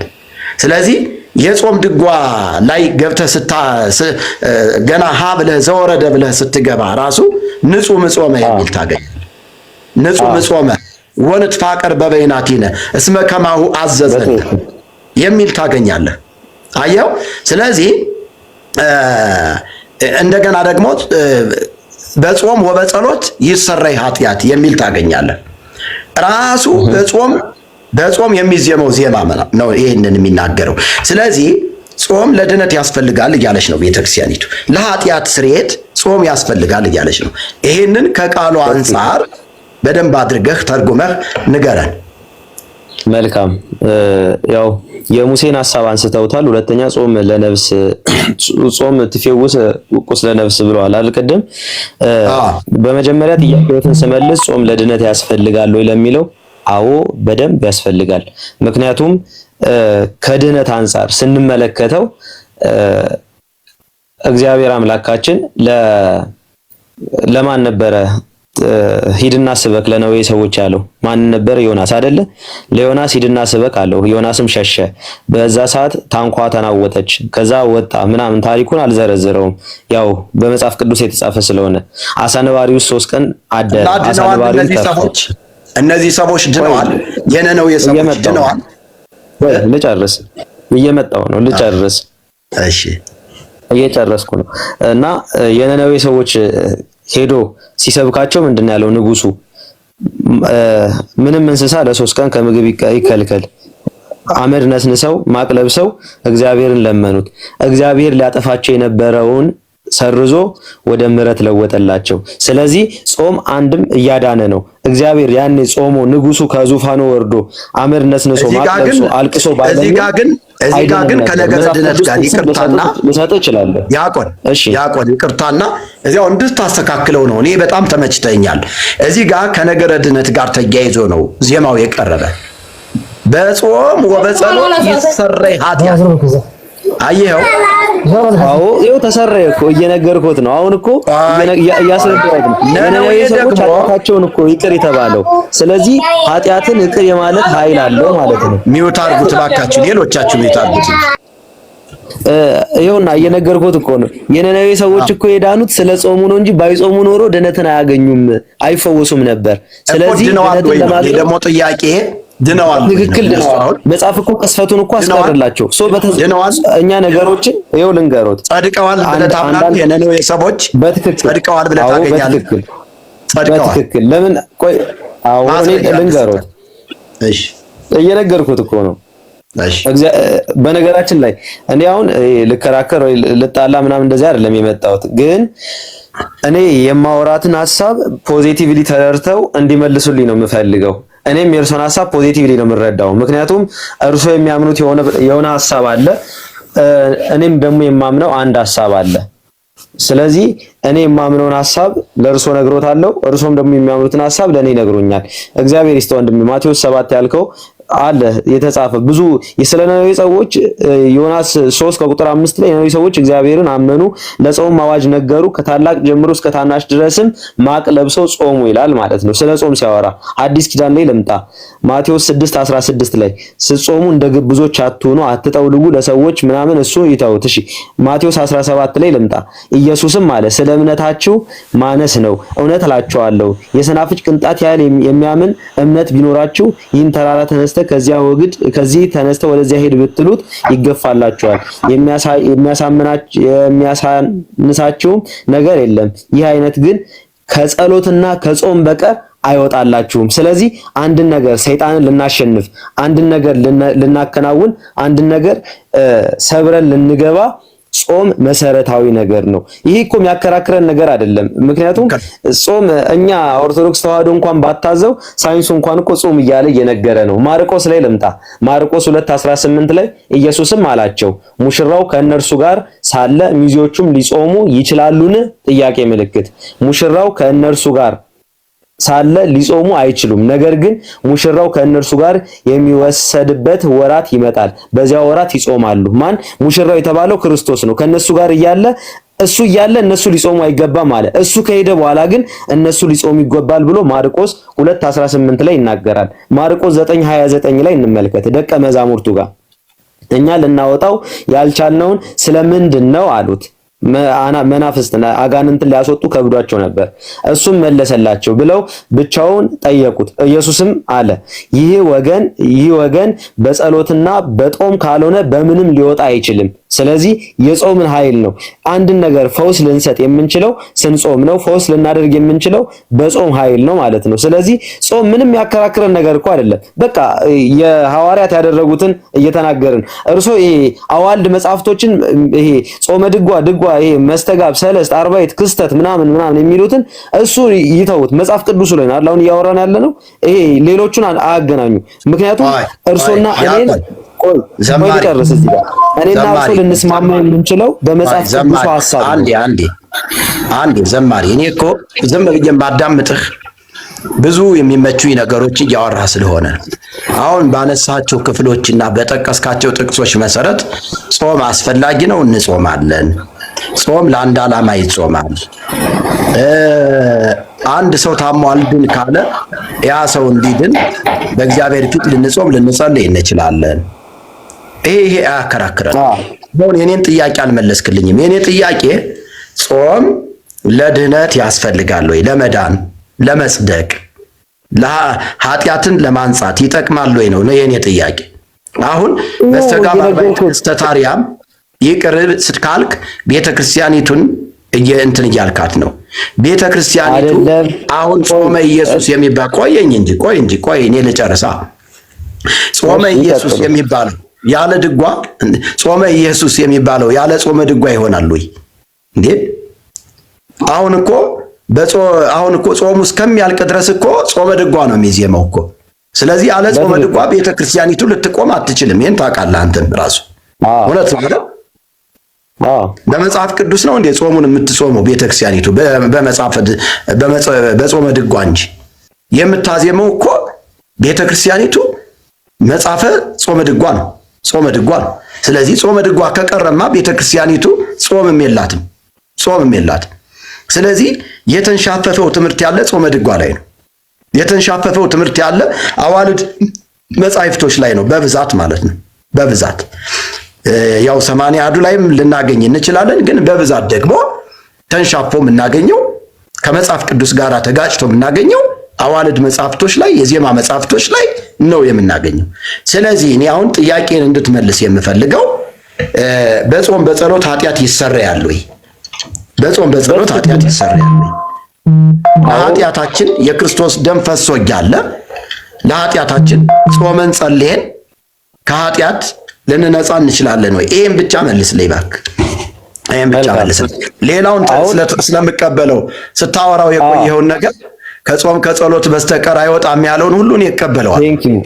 ቴንክ ዩ። ይሄንንም መቀበሉ ትልቅ ነገር ነው። ያው እኔም እንድትረዱኝ ነው። ከጾም መሰረቱ ስንነሳ ከድነት ጋር ያስፈልጋል፣ ድነት ያድናል እስከተባለ ድረስ እነኚህ ሰዎች እኮ በጸሎት እስከተጉ ድረስ እየዳኑ ነው። እየተመለከተ እኔ ቅድም ትልቅ ምሳሌ እኮ ሰጠሁኝ። ከስጋ በሽታ ሄዳል። በመንፈስ ላለመዳናቸው የነነዌ ሰዎች ላለመዳናቸው ዋስትና አለው። እርሱ የነነዌ ሰዎች ወደ ነበረ ማንነታቸው ተመልሰው ነው ያለ አይደል እንዴ? እሱ ላይ አንንታ የነበረ ማንነት ከተባለ ኢትዮጵያም የድሮ ማንነቷ ሁሉ ተፍቆ አሁን ሌላ ማንነት ላይ ነው ያለችው። ሶ በሰዓቱ ስለነበሩ ሰዎች ነው አሁን መጽሐፉም የኃጢአት ስርየት አግኝተዋል የሚል ታመጣለህ። የነነዌ ሰዎች እርሶ ደግሞ አልዳንም የሚል ያመጣሉ። ሁለታችን እዚህ ጋር እንስማማ። እንደዳኑ መጽሐፍ የለው ህይወት የለውም ነው የሚለው። ክርስቶስ ጾመ። ክርስቶስ የጾመውን ደግሞ እኛ ማራያ አድርገን እየጾምን ነው። ክርስቶስ የጾመው እንዳሁኑ አይነት ጾም ነው። እንዳሁኑ አይነት ጾም ነው። ክርስቶስ ጾም አልበላም አልጠጣም። ቅድም ምን አልኩኝ? ቅድም ምን አልኩኝ? ሙሽራው እያለ ህዝቡ ሊጾም ይችላልን ብያለሁ። ማርቆስ ላይ አይደለ? ሙሽራው በሌለ ሰዓት ግን ህዝቡ ሊጾም ግዴታ ነው ይናገራል ማለት ነው። ረዱ እኮ አሁን የኢየሱስ ክርስቶስን ጾም እጾመዋለሁ ብለህ ታምናለህ አንተ? የአቅሜን እየጾምኩኝ ነው። የአቅሜን ግን የምጾመው በድነት ነው። ከጾምክ ውሃ አትጠጣም፣ ምግብ አትበላም። ስለዚህ እንዴት አድርገህ ነው የምትጾመው? እሱ አልበላም አልጠጣም ይላል። አዎ አልበላም አልጠጣም። እኛ እኮ አዩ አይደለ? እዚህ ጋር ነው ስህተታችን። ክርስቶስ በነበረ ሰዓት ሐዋርያት የጾሙበት መሰረት አለ፣ ሰዓት አለ፣ ገደብ አለ። በዛ መሰረት ነው እየተጓዝን ያለው። ይሄንን ሐዋርያት ጾመውታል ብለህ ታምናለህ? ጾመ ኢየሱስን ይፈልጉት መጽሐፍ ቅዱስ ላይ እኛ የጾምነው ነው። ፈልጉት ሳይሆን አስረዳኝ እንጂ አንተ የጾሙት ካለ እርሶ እኮ ሊረዳውን ፍላጎት የለውም። ኧረ እኔ እየተረዳሁ ነው እየተረዳሁ። እኔ መጽሐፍ ቅዱስ ቃል አለኝ። አንዴ ላስረዳ። በርጌት እሺ ጀምር። ከየት ቤተ እምነት ነህ አንተ? እንትን እያልክ ነው ቆይ እስቲ በተራ ተራ ብናወራ ጥሩ ይመስለኛል።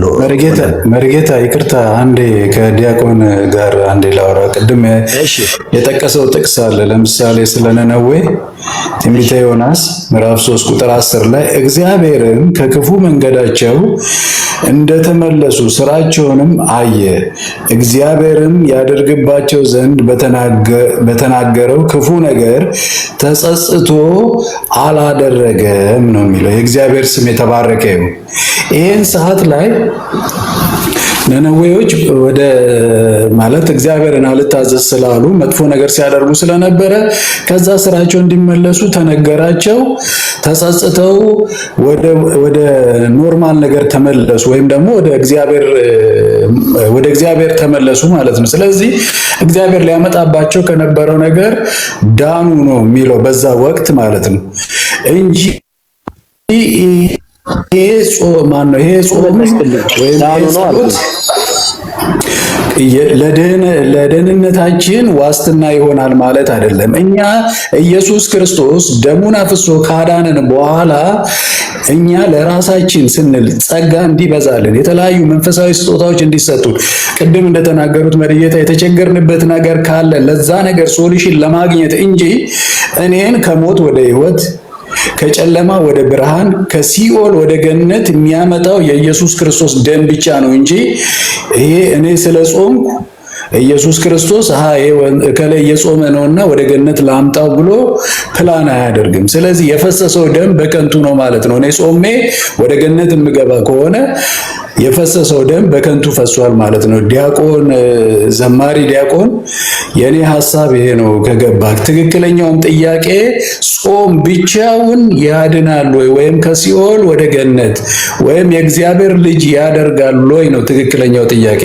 ይሄን ላይ ነው ተረሳለስ ያለን አይተረዳው ያንተ ጥያቄውን በቃ በትክክል ግልጽ ሆነልኝ። አየህ ጾም ብቻ የምትለዋ ናት መጨመር ያለባት። ጾም ለድነት ያስፈልጋል? አዎ ያስፈልጋል። ጾም ብቻ ግን የምትለው ጥያቄ ላይ አሁን ጾም ለድነት ያስፈልጋል? አዎ ያስፈልጋል። ግን ብቻ የምትል ስትኖር ሌሎች መጨመርም ያለባቸው ነገሮች አሉ። ጾም ግን ስትጾም የምታደርጋቸው ነገሮች አሉ። አሁን ፖዚቲቭሊ ነው ማስረዳ። ጾም ስትጾም ተንኮለኛ መሆን የለብህም። ባትጾምም አንድና አንድ ቅድም ብያለሁ፣ አላማችን መንግስቱን ለመውረስ ነው። መንግስቱን ለመውረስ ዓላማ እስካለ ድረስ ክርስቶስ የተጓዘባቸውን መልካም መንገዶች መጓዝ ግዴታ ነው ማለት ነው። ስለዚህ ልትድን መጾም ይጠበቅባል። ልትድን ወንጌል 10 ቃላት ልትፈጽም ይገባል። ልትድን 6ቱን ቃላት ወንጌል ልትፈጽም ይገባል ማለት ነው። ዘማሪ ዲያቆን ይቅርታ አድርግልኝና እኔ ምድነው በክርስቶስ ደም ብቻ ነው። አሁን አንተ ድናል? እኔ ድኛለሁ በክርስቶስ። አሁን መንግስት ሰማያት እንደምትገባ ስለዳንኩኝ ይኸውልህ ብራዘር እሷን መልስልኝ። መንግስት ሰማያት እንደምትገባ እርግጠኛ ነህ? 100%። ስለዚህ ሰው የሚገለው ምንም የሚያደርገው ጴንጤም መንግስተ ሰማያት ይገባል ማለት ነው በአንተ አስተምሮ። ምክንያቱም ክርስቶስ ሞቶ አላልኩም ስለዚህ ክርስቶስ እኔ ያልተናገርኩትን ይኸውልህ አዳምጠኛ እንደማመጥ ያልተናገርኩትን ሌላ ቦታ አትውሰደው። ሰው ገደለ ምናምን እኔ ሰው የገደለ ሰው መንግስተ ሰማያት ይገባል ያልኩ ብያለሁ እንዴ? እኔ ስለ ጾም ነው ያወራሁት። እኔ እኮ ጠየቅኩህ በትክክል አንተ አሁን ቶታሊ መንግስተ ሰማያት እንደምትገባ ሹር ነህ? የትኛውም ወንጀለኛ የትኛውም በደለኛ የትኛውም ኃጢአተኛ ብትሆን መንግስተ ሰማያት እንደምትገባ እርግጠኛ ነህ? በደሙ ነው ያልኩህ። በደሙማ እኮ ለሁላችን ተሰቅሎ ኦርቶዶክስ ቤተክርስቲያን ግን ይዳናል። በኦርቶዶክስ ቤተክርስቲያን ግን ነፍስ የገደለም ከጾመ ይድናል። እስቲ መጽሐፍ ቅዱስ ላይ ንገረኝ። አስተምሮት ላይ ከተጻፈም እስቲ ንገረኝ። ድርሳነ ኪዳነ ምሕረት ይናገራል። ያው 78 ነፍስ በልቶ ገነት መንግስተ ሰማያትን እንደወረሰ ይናገራል እንጂ በእኛ ሰው መጥላት ያለ ምልጃ ደግሞ አትድንም። አየህ ያለ ምልጃ ደግሞ አትድንም። አዚያው ምልጃ ላይ መጣም ማለት ነው። ያለ ምልጃ ደግሞ አትድንም። እኔ አንተ አየው አያው እዚህ ጋር አሁን ተገናኘ። ሰው ገለህ በምልጃ ትድናለህ ማለት ነው። ስለዚህ ስለ ምልጃ ከመጣን ደግሞ ሌላ ርዕስ ነው፣ እሱ ሌላ ጊዜ ይቆያል። ስለዚህ በምልጃ ጾምን ትተህ የገባው አንተ ነህ። ሌላ ቦታ ሲጀመር ጾም ነው። እኛ ስለ ጾም ነው ያወራነው። ጾም ያድናል አያድንም ብለናልን? አያድንም። ጾም ግን ስለ ዳንኩኝ እጾማለሁ። ይሄንን ማመን ያለብህ እናንተ ጋር ጾም ነው የሚገርመኝ። እናንተ ጋር ጾም ጸሎት እኮ እኔ ብዙ ጴንጤዎች ጓደኞች አሉኝ፣ ብዙ ጴንጤ ጓደኞች ማለት ነው። ጾም ጸሎት ተብሎ ይገባል። የ3 ቀን የ4 ቀን ነው ይጾማል። ለምን ትጾማለህ አንተስ? ልድንበት አይደለ? እሱ መልስ። ለመዳን አይደለም ወንድሜ፣ ለመዳን አይደለም። አዳምጠኛ። የነነዌ ሰዎች ተጸጽተው ተመለሱ አላልክም? ራስህ አሁን ጥቅስ ጠቅሰህ ስለ ጾሙ ስለ ጸለዩ ልትመለስ ነው። አይ አይደለም፣ የምትጾምበትንም ዓላማ አታውቀውም ማለት ነው። አይ እዚህ ጋር ነው እኔ እኮ የምትዘባርቁት ተራ እየሰማ ቢሆን ጥሩ ልጅ ነው። አጀማመረ ጥሩ ነበረ። አሁን ገብተህ ሌላ ነገር እያልክ ነው። አይ ዓላማን በተለይ እንደውም ከዓላማው ጀምሮ እንድናየው ነበር ፍላጎት። ዓላማን ተመለከተ። ኦርቶዶክስ ጋር ያለው ጾም ስለምን እንደተሰበሰቡ ስለምንም እንደሚጾሙ የማያውቁ ሰዎች የካቲት ምናምን ላይ ዝም ብለው ነው ያው ጾም ነው ብለው ነው የሚገቡት። የጴንጤው ግን ምናልባት የታድሶቹ ግን ዓላማ ተይዞ ነው። ለምሳሌ ሙሉ ወንጌል ከየካቲት 30 እስከ ሚያዝያ 2 ድረስ የአንድ ወር ጾም ጸሎት ይዛለች። እዚህ ክርስቲያን ቲዩብ ምናምን ላይ ብንመለከት ዓላማ አለው። ዓላማውም ለአገር ሰላም፣ ጦርነት እንዲቀር፣ የተፈጥሮና ሰው ሰራሽ አደጋ እግዚአብሔር እንዲቀለብስ ዓላማ ተይዞ በእነዚህ ጉዳይ ላይ በአንድ ልብ ሰዎች አድምተው ይጸልያሉ። አየህ ፐርፐስፉል ነው የጴንጤ። ስለዚህ ምን ጸልየው እኛ ለምንድን ነው በእግዚአብሔር ፊት ራሳችንን አዋርደን አጀንዳ ይዘን መጽሐፍ ቅዱሳዊ ጾም ነው የምንጾመው። መጽሐፍ ቅዱስ ታዲያኛ አጀንዳ ሳይኖረን ነው እንዴ? አጀንዳ ይመልስልኝ እሱ እናወራለን። አጀንዳ ይላችሁ ልጨርስና ትቀጥላለህ። ልጨርስ ይቅርታ። መጽሐፍ ቅዱሳችን ላይ በዓላማ ነው እንዳለ ጾሞች የተጾሙት። እኔ ቢያንስ 6 ጾሞች ለማየት ሞከርኩኝ። እንደ ኦርቶዶክስ ዝም ብለው ጊዜው ስለደረሰ አንዳንዱም ጸሎት ደግሞ አሁን የፍልሰታ ጾምና የነነዌ ጾም የሚያስቅ ነው። የጾም መታሰቢያ ብቻ ሳይሆን በተለይ የፍልሰታ የማርያምን አስክሬን ልመና ነው ተጾመ ሐዋርያት የሚባለው። አንደኛ እንደዚህ ነገር ተደርጎ የማይታወቅ ሐሰተኛ ጾም ነው። ግን ለምሳሌ ሁለተኛ ዜና 20 ቁጥር 3 ላይ ኢዮሳፍጥ እግዚአብሔር እንዲጠብቀው በጦር ሲከበብ ፈርቶ የጸለየው ጸሎት አለ። ይሄ በጣም ጥሩ ፐርፐዝ ነው። አንደኛ ሳሙኤል 7:6 ላይ ለንስሐ እግዚአብሔርን በድለናል ብለው የጾሙት አሉ። ዝርዝሩን ልናነበው እንችላለን። መሳፍንት 20:26 ላይ ለምሪት ጠላቶቻቸው በከበቧቸው ጊዜ 18000 ጦር ከእስራኤል ከሞተ በኋላ እግዚአብሔርን እንውጣ ወይ ብለው መጀመሪያ እግዚአብሔር በቃ እንዲያያቸው፣ ሁለተኛ እንውጣ ወይ፣ ከዛ መልሳቸውን አገኙ። በዚህ በኩል ውጡ፣ ነገ ውጡ አላቸው። አራተኛ የአስቴርን ጾም ስንመለከተው ፐርፐዝፉል ነው። ሞት ተፈርዶባቸዋል፣ ጦርነት ታውጆባቸዋል። ጾም ጸሎት ያዙ፣ ያ ነገር ተቀለበሰ። የሌሎችም ጾሞች ዕዝራ 8:23 ላይ እግዚአብሔር ከጠላት እንዲያድናቸው የጸለዩትም ጾም ጸሎት ያደረጉትም አለ። እነዚህ ጾም ጸሎቶች በሙሉ ስንመለከት ፐርፐዝ አላቸው። ስለዚህ ጉዳይ እንጸልይ። የወንጌል አማኞቹም አሁን እንደዚህ ነው። እንደ ግለሰብ፣ እንደ ቤተሰብ፣ እንደ አጥቢያ ቸርች፣ እንደ ለምሳሌ ሙሉ ወንጌል የያዘችው ቸርች ወደ 9 ሚሊዮን አባላት አላት። 9 ሚሊዮን ሰው ነው ጾም ጸሎት እንዲይዝ የታወጀው። በጣም ፐርፐስፉል ነው። ፒን ፖይንት ነው። ምን እንደሚደረግ ምን መልስ ኤክስፔክትድ አውትካም የሚመጣው መልስ ሁሉ ይጠበቃል። ኦርቶዶክስ ጋር ስንመጣ የእንትን ጾም ነው ይባላል። በቃ ሰዎች ተሰብስበው እንደው መንገድ ላይ ኢንተርቪው ይዘን እንደው ትያበቡ ምንድነው ወዴት እየሄዱ ነው? ጾም ጸሎት ላስቀድስ ስለምንድን ነው? አይ እኔ እንጃ ጊዜው ስለደረሰ። እሺ ጋሽ በቀለ እንዴት ነው? ወዴት ነው የሚሄዱት? እንትን ላስቀድስ። ለምንድን ነው የሚጾሙት? ያው እንግዲህ ጾም ጊዜው አይደለ? አንፐርፐስፉል የሆነ ጸሎት ነው። ከዚህ አንጻር ስንመለከተው እንደው ከረሃብ አድማም ያነሰ ነው ማለት እንጂ ይቅርታ አድርጌ ቃሉን ለመጠቀም ባይኖርብኝም እንደዛ አይነት ነገር ነው የምንመለከተው። እና እንደው ምን ፐርፐስ ይዟል? ስለምንድን ነው በአንድ ልብ የሚጸልየው? እስቲ አንተ ንገረን ዘማሪ። አሁን በአንድ ልብ አንተ እኮ ራስህ መለስክልኝ እኮ ስለምንድን እኔ እኮ ራስህ እኮ መለስክልኝ። አሁን የራስህን መልስ መልሰልኝ ራስህ እየጠየቅህ አንተ መልስልኝ። ግድ የለም ካንተ ልንገርህ አንድና አንድ የምንጾሙ ስጋችንን ለማድከም ለመዳን ነው አይደለ? ድነት ነው። ዓላማ የለውም ያልከው እኔ እንደው የሚገርመኝ እናንተ ዓላማ ቢስ እንደሆነ ነው። ይቅርታ አድርግልኝ ለቃል አጠቃቀሚ። ምክንያቱም ዓላማውን እኮ ስላሳየው አልሳቀቅም። ችግር ዓላማውንማ አንተን አሁን እዚሁ ሰራኸው እኮ ችግር የለውም። ንገረኝ አንተ ዓላማ ቢስ ስለሆነ እስቲ ንገረኝ። እኔ የሞተውን ጾም ጸሎት እነግርሃለሁ።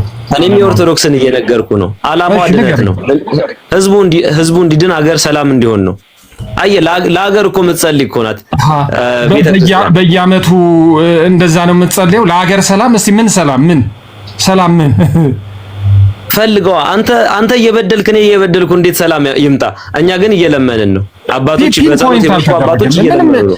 ለሀገር ሰላም ተብሎ ጾም ጸሎት አልተያዘም። የጾም ጸሎት ጊዜ ስለደረሰ የካቲት ስለደረሰ ነው እንጂ ምንም ዓላማ የለውም። አይደለም። አትሳሳት። ቆይ ስማኝ። ይሄ በኦርቶዶክስ ተዋህዶ 7 አበይት ጾሞች አሉ። 7 አበይት ጾሞች ሮብ ዓርብ ጨምሮ ማለት ነው። 7 አበይት ጾሞች አሉ። 7ቱ አጽዋማት ግን ለምን እንደሚጾሙ ዓላማውን እየነገርኩ ነው። አንደኛ እንድትድንበት፣ ሁለተኛ ስጋህን እንድታደክምበት፣ ሶስተኛ ከኃጢአት እንድትርቅበት፣ አራተኛ ለሀገር ለወገን እንድትጸልይበት ነው ዓላማው። ሌላ ፐርፐዝ የለውም። 7 አበይት ጾሞች አሉ። 7ቱን አበይት ጾሞች ምን ጾምበት ዋነኛው ዓላማ ይሄ ነው ማለት ነው። ልክ አንተ ሙሉ ወንጌል ከዚህ እስከዚህ ቀን ያዘ ነው አይደል ያልከኝ? እኔም 7 አበይት ጾሞች አሉ። ማስረጃ ዓላማ አለው ካለ ዓላማ አለው ካለ አንደኛ ይሄ ዓላማ የለም። ዓላማ ሜንሽን አልተደረገም። እንኳን ለአብይ ጾም አደረሳችሁ እንኳን ለእንትና ጾም አደረሳችሁ ሲባል ነው የምንሰማው። ሁለተኛ ዓላማ ኖረ ቢባል እንኳን ራሱ አንድ ጊዜ ሁለተኛ ዓላማ ኖረ ቢባል እንኳን ወደ ታች አልወረደም፣ አልሰረጸም። ኦርዲናሪ ሰዎችን እትያበቡን ጋሽ በቀለን እኮ ለዚህ ነው አውርደን የምንጠይቃቸው ምንም የሚነግሩ ነገር የለም። የወንጌል አማኙ ጋር ግን ዓላማው ሜንሽን ተደርጎ በአንድ ልብ እንጸልይ ዘንድ ሙሉ ወንጌል በዚህ ጾም ጸሎት ይዛለች ሲባል ሰው ሁሉ ስለምን እንደሚጸልይ ያውቃል። ሲሄድ እየጸለየ እየተናገረ እግዚአብሔር ሆይ ሞትን ከልክል፣ በሰሜን ያለውን የሞት አደጋ የጦርነት ልባቸውን በአንድ ልብ ሲጸለይ ነው። ሐዋርያት 11:14 ላይ በአንድ ልብ ነበር የሚጸልዩት። እግዚአብሔር በአንድ ልብ ካልተጸለየ አንዱ ወደ ሰሜን ከጠለዘ ኳሷን፣ አንዱ ወደ ደቡብ፣ አንዱ ወደ ላይ ከለጋት ጎልም የለም ጨዋታም የለም። ስለዚህ ለዚህ ነው ዓላማ የሌለው አነጣጥሮ የማይተኩስ ሰዎች ተሰብስበው ዝም ብለው ጊዜና ወር ስለደረሰ ፕሮቲን የሚለውጡበት ፕሮቲን እኛ 5ኛ ክፍል ስንማር መሪጌታ የፕሮቲን ለውጥ የሚባል ነገር አለ። የስጋን አተርና አኩሪ አተር ይተካዋል ተብለን ነው። ፉሊ ነው የሚተካው በነገራችን ላይና ስጋ አልበላም። ቀድሞ ስጋ የት ይገኛል? እንቁላል የት ይገኛል? አንድ እንቁላል እኮ 22 ብር ነው እኛ ሰፈር። ወተት እኮ አንድ ላስቲክ 80 ብር ነው። እና እሱን በአተርና በሽሮ መለወጥ ማለት ቀልድ ነው። በእግዚአብሔር ፊት ራስን ማድከም ነው ጾም። ኢሳይያስ 58ን በጣም መመልከት ነው። ስለዚህ ይህ ጾም ነው። ይቅርታ አድርግልኝ ወገኖቼ፣ እንደው በከንቱ ነው የሚደክሙት፣ ያሳዝኑኛል። ክርስቶስን ቢያገኙ እውነተኛ ጾም ይጾማሉ። ምክንያቱም እኔ ከእናንተ አንድ ትልቅ ነገር አፕሪሺየት ማድረገው ምን መሰለህ፣ በደንብ ልጆቻችሁን መከተብ ትችላላችሁ። ማርያምን ልጆቻችሁ ላይ በደንብ ነው የምትሰሩት። ልጅ በሚሄድበት መንገድ ምራው ስለሚል በደንብ አድርገን እንከተል። ለአጋንንት፣ ለሴጣን፣ ለመጠጥ፣ ለስካር፣ ለዘፈን፣ ለጭፈራ ቤት አንሰጥም። ጎበዞች ይሄንንም በደንብ ያዝልኝ። ግን ደግሞ ፖዚቲቭሊ ሰው መረዳት ላይም ብትሰሩባቸው ደስ ይለኛል። እናንተ የከተባችሁትን ነገር ብቻ ነው የሚያዩት። ተረዳኝ። ከዛ አንፃር ያው እኔ ሐሳቤን ብዙ አውርቻለሁኝ። የማመን አለማመን ድርሻ እናንተ ነው። ያው ጊዜያችሁን ተቀብዬ ስላወራችሁና ስለተወያዩኝ ደስ ብሎኛል። ማስረጃ ግን ሰጥቻለሁ። ማመን አለማመን እናንተ ድርሻ ነው። ድነዋል። ለድነት ያስፈልጋል። የነነዌ ሰዎች ከበቂ በላይ ማስረጃ ናቸው። ዘማሪ ወይ ማስረጃ ግን አልሰጠህንም። እስቲ ማስረጃ የነነዌ ጾም ከምንም በላይ ማስረጃ ነው አልኩኝ። አይ የነነዌ ከዛ በኋላ ጾመዋል። ያን ጾም እየደጋገሙ በየዓመቱ ያ ጾም ተስፋፍቶ እግዚአብሔርን ለመለመን በሰማይ በኢየሩሳሌም በደማስቆ ተጾሟል። ዛሬ ላለንበት መሰረት ሆኖናል። የነነዌ እኮ ያን ነው ቁጥራቸውን ታውቃለህ? የነነዌ ሰው በመቶ እኮ ነው የሚቆጠረው። ቆይ የእናንተን ጾም መች ነው መጾም የጀመራችሁት? እቺን ጥያቄ መልስልኝ። 1900 ላይ ሃይማኖታችሁ ተመሰረተ። ጾምን ማን ነው መስርቶ ለእናንተ የሰጣችሁ? ከድሮ እቺን መልስልኝ። ከድሮ ኦርቶዶክስ ሰጠች ልትል እንዳትልና እንዳልስቅ። ጾም መጽሐፍ ቅዱሳዊ እንጂ ኦርቶዶክሳዊ አይደለም። ድሮም ይጾማል፣ እኛም በእኛም እድሜ ይጾማል፣ ከዚህ በኋላ ይጾማል። መጽሐፍ አይደለም እያልኩኝ እኮ ነው። 1900 ከኦርቶዶክስ ተገነጠላችሁ። 1990ዎቹ ቤት እንኳን የሌለ ጾም 2000ዎች ላይ መሰረታችሁ። መሰረታዊ 1900 ነው ከኦርቶዶክስ። የት? በእኛ ሀገር ነው በውጪ ኢትዮጵያ ውስጥ ሉተርማ የፈጠረው ሉተርማ ከኦርቶዶክስ ተገንጥሎ እንደፈጠረ እኮ እናንተም ታምናላችሁ። እሱም ያውቀዋል። እሱን አንተ ራስህ ካልኩሌት አድርገህ ኦርቶዶክስ በአራተኛው ክፍለ ዘመን ነበረች። ካቶሊክ ከዛ ላ ተመሰረተ። ከዛ መሐመድ መጣ። ከዛ ላ ሉተር ወጣ። እንዲህ እያለ እየተጎተተ እዚህ ደረሰ። ኢትዮጵያ ግን የጀመረው 1900 ታሪክ ማጥናት ትችላለህ። ጾምን መቼ አስጀመርክ? ይሄ ጥያቄ ምልክት ነው። ኢየሱስ ግን ከ2000 ዓመት በፊት ነበረ። ኢየሱስ ካለ መጽሐፍ ቅዱስ ካለ ጾምም ስለነበረ አትድከም እዚህ ላይ ዋናው መጽሐፍ ቅዱሳዊ መሆኑን ጾም ማመናችን። ምንም አታደርገኝ እያወራሁኝ ነው። አይ እንትን በላ እኔ ነኝ ያረኩና እያዳመጥኩኝ አንተ እኮ ስለ ጾም ምንም አታውቅም። ምክንያቱም 1900 ነው አንተ ራስህ መልስ የለህም በቃ አይደል? ስለ ጾሙ መልስ የለህም። መለስኩልህ እኮ ማመን አለማመን ያንተ ድርሻ ነው። ስለዚህ እዚህ ያለ 58 በላይ ልጨቃጨቅ አልፈልግም። ስለ የሉተር አምላክ እናንተን ይጠብቃችሁ፣ እኛም የምናምነው አምላክ እግዚአብሔር ይጠብቀን። የሉተር አምላክ ነው ያልከው። ለሉተርኛ እኮ ታቦት አልቀረጽንም፣ ድርሳንና ገድል የለንም። እናንተ ለተክልዬ አይ አይደለ አሁን ስለ ታቦት ነው ተክልዬ ይከተለን ትለለ እንደ ወንድማችን ማቴዎስ 5 የሉተር አምላክ ያውላችሁ። እኛ ሉተርን አመለካችሁ ልንባል የምንችለው ታቦት ብንቀርጽለት፣ በስዕሉ ፊት ብንሰግድ፣ ብንሳለመው፣ ገድል ብንጽፍለት ነበር። ወይራስ ግን አንድ ሺህ ፍጡራን ወንድማችን ያመልካል። 1000 ፍጡራን። ስለዚህ በረከታቸው ይከተላሉ። አንድ እግር የሌላቸው ሰው በረከታችን ይከተል ትለው የለ እንዴ? ወዳዚት ምን እኔ ሁሉ ምን ነው ወንድም መሸነፈው የምታምነው ሚውት ስታደርገኝ ነው። ሚውት አታደርገኝ። አይ ማዳመጥ አለብህ ብዬ ነው። አዎ አንተ ማዳምጠኛ ስማ። ሕጌና ነቢያቴን ልሽር አልመጣሁም ፈጽሞ ላጸናቸው መጣሁ እንጂ ያለው ሕግ የተባለው 10ቱ ቃላት ነቢያት ደግሞ የተናገሩት ትንቢት ነው። ስለዚህ ታቦት ተሽሯል የሚል ነገር ካለ እሱንም አስረዳኝ። አየሁ እዚህ ቀረናል። ጋዝንና መምህር ብርሃን አድማሴን ጠይቃቸው የብሉይ ኪዳን ታቦት የለንም ብለዋል። እስቲ አይደለም ስለዚህ እነሱ ተሽሯል ካለ ተሽሯል። እስቲ ማቴዎስ 5ን አንብባ በደንብ። እኔ ሕግና ነቢያቴን ልሽር አልመጣሁም ፈጽሞ ላጸናቸው እንጂ ነው። ስለዚህ ታቦት አለ። እሺ ዶክተር ያረጋልና አናግረው። በቃ ታንኪዩ አንተ አናግረው እንጂ ራስ እኔም አመሰግናለሁ። ታቦት የለንም ብለህ እኔም አመሰግናለሁ። ማመን አለማመን ያንተ ድርሻ ነው። ጨርሻለሁ። ታንኪዩ ስለመጣ ደስ ብሎናል።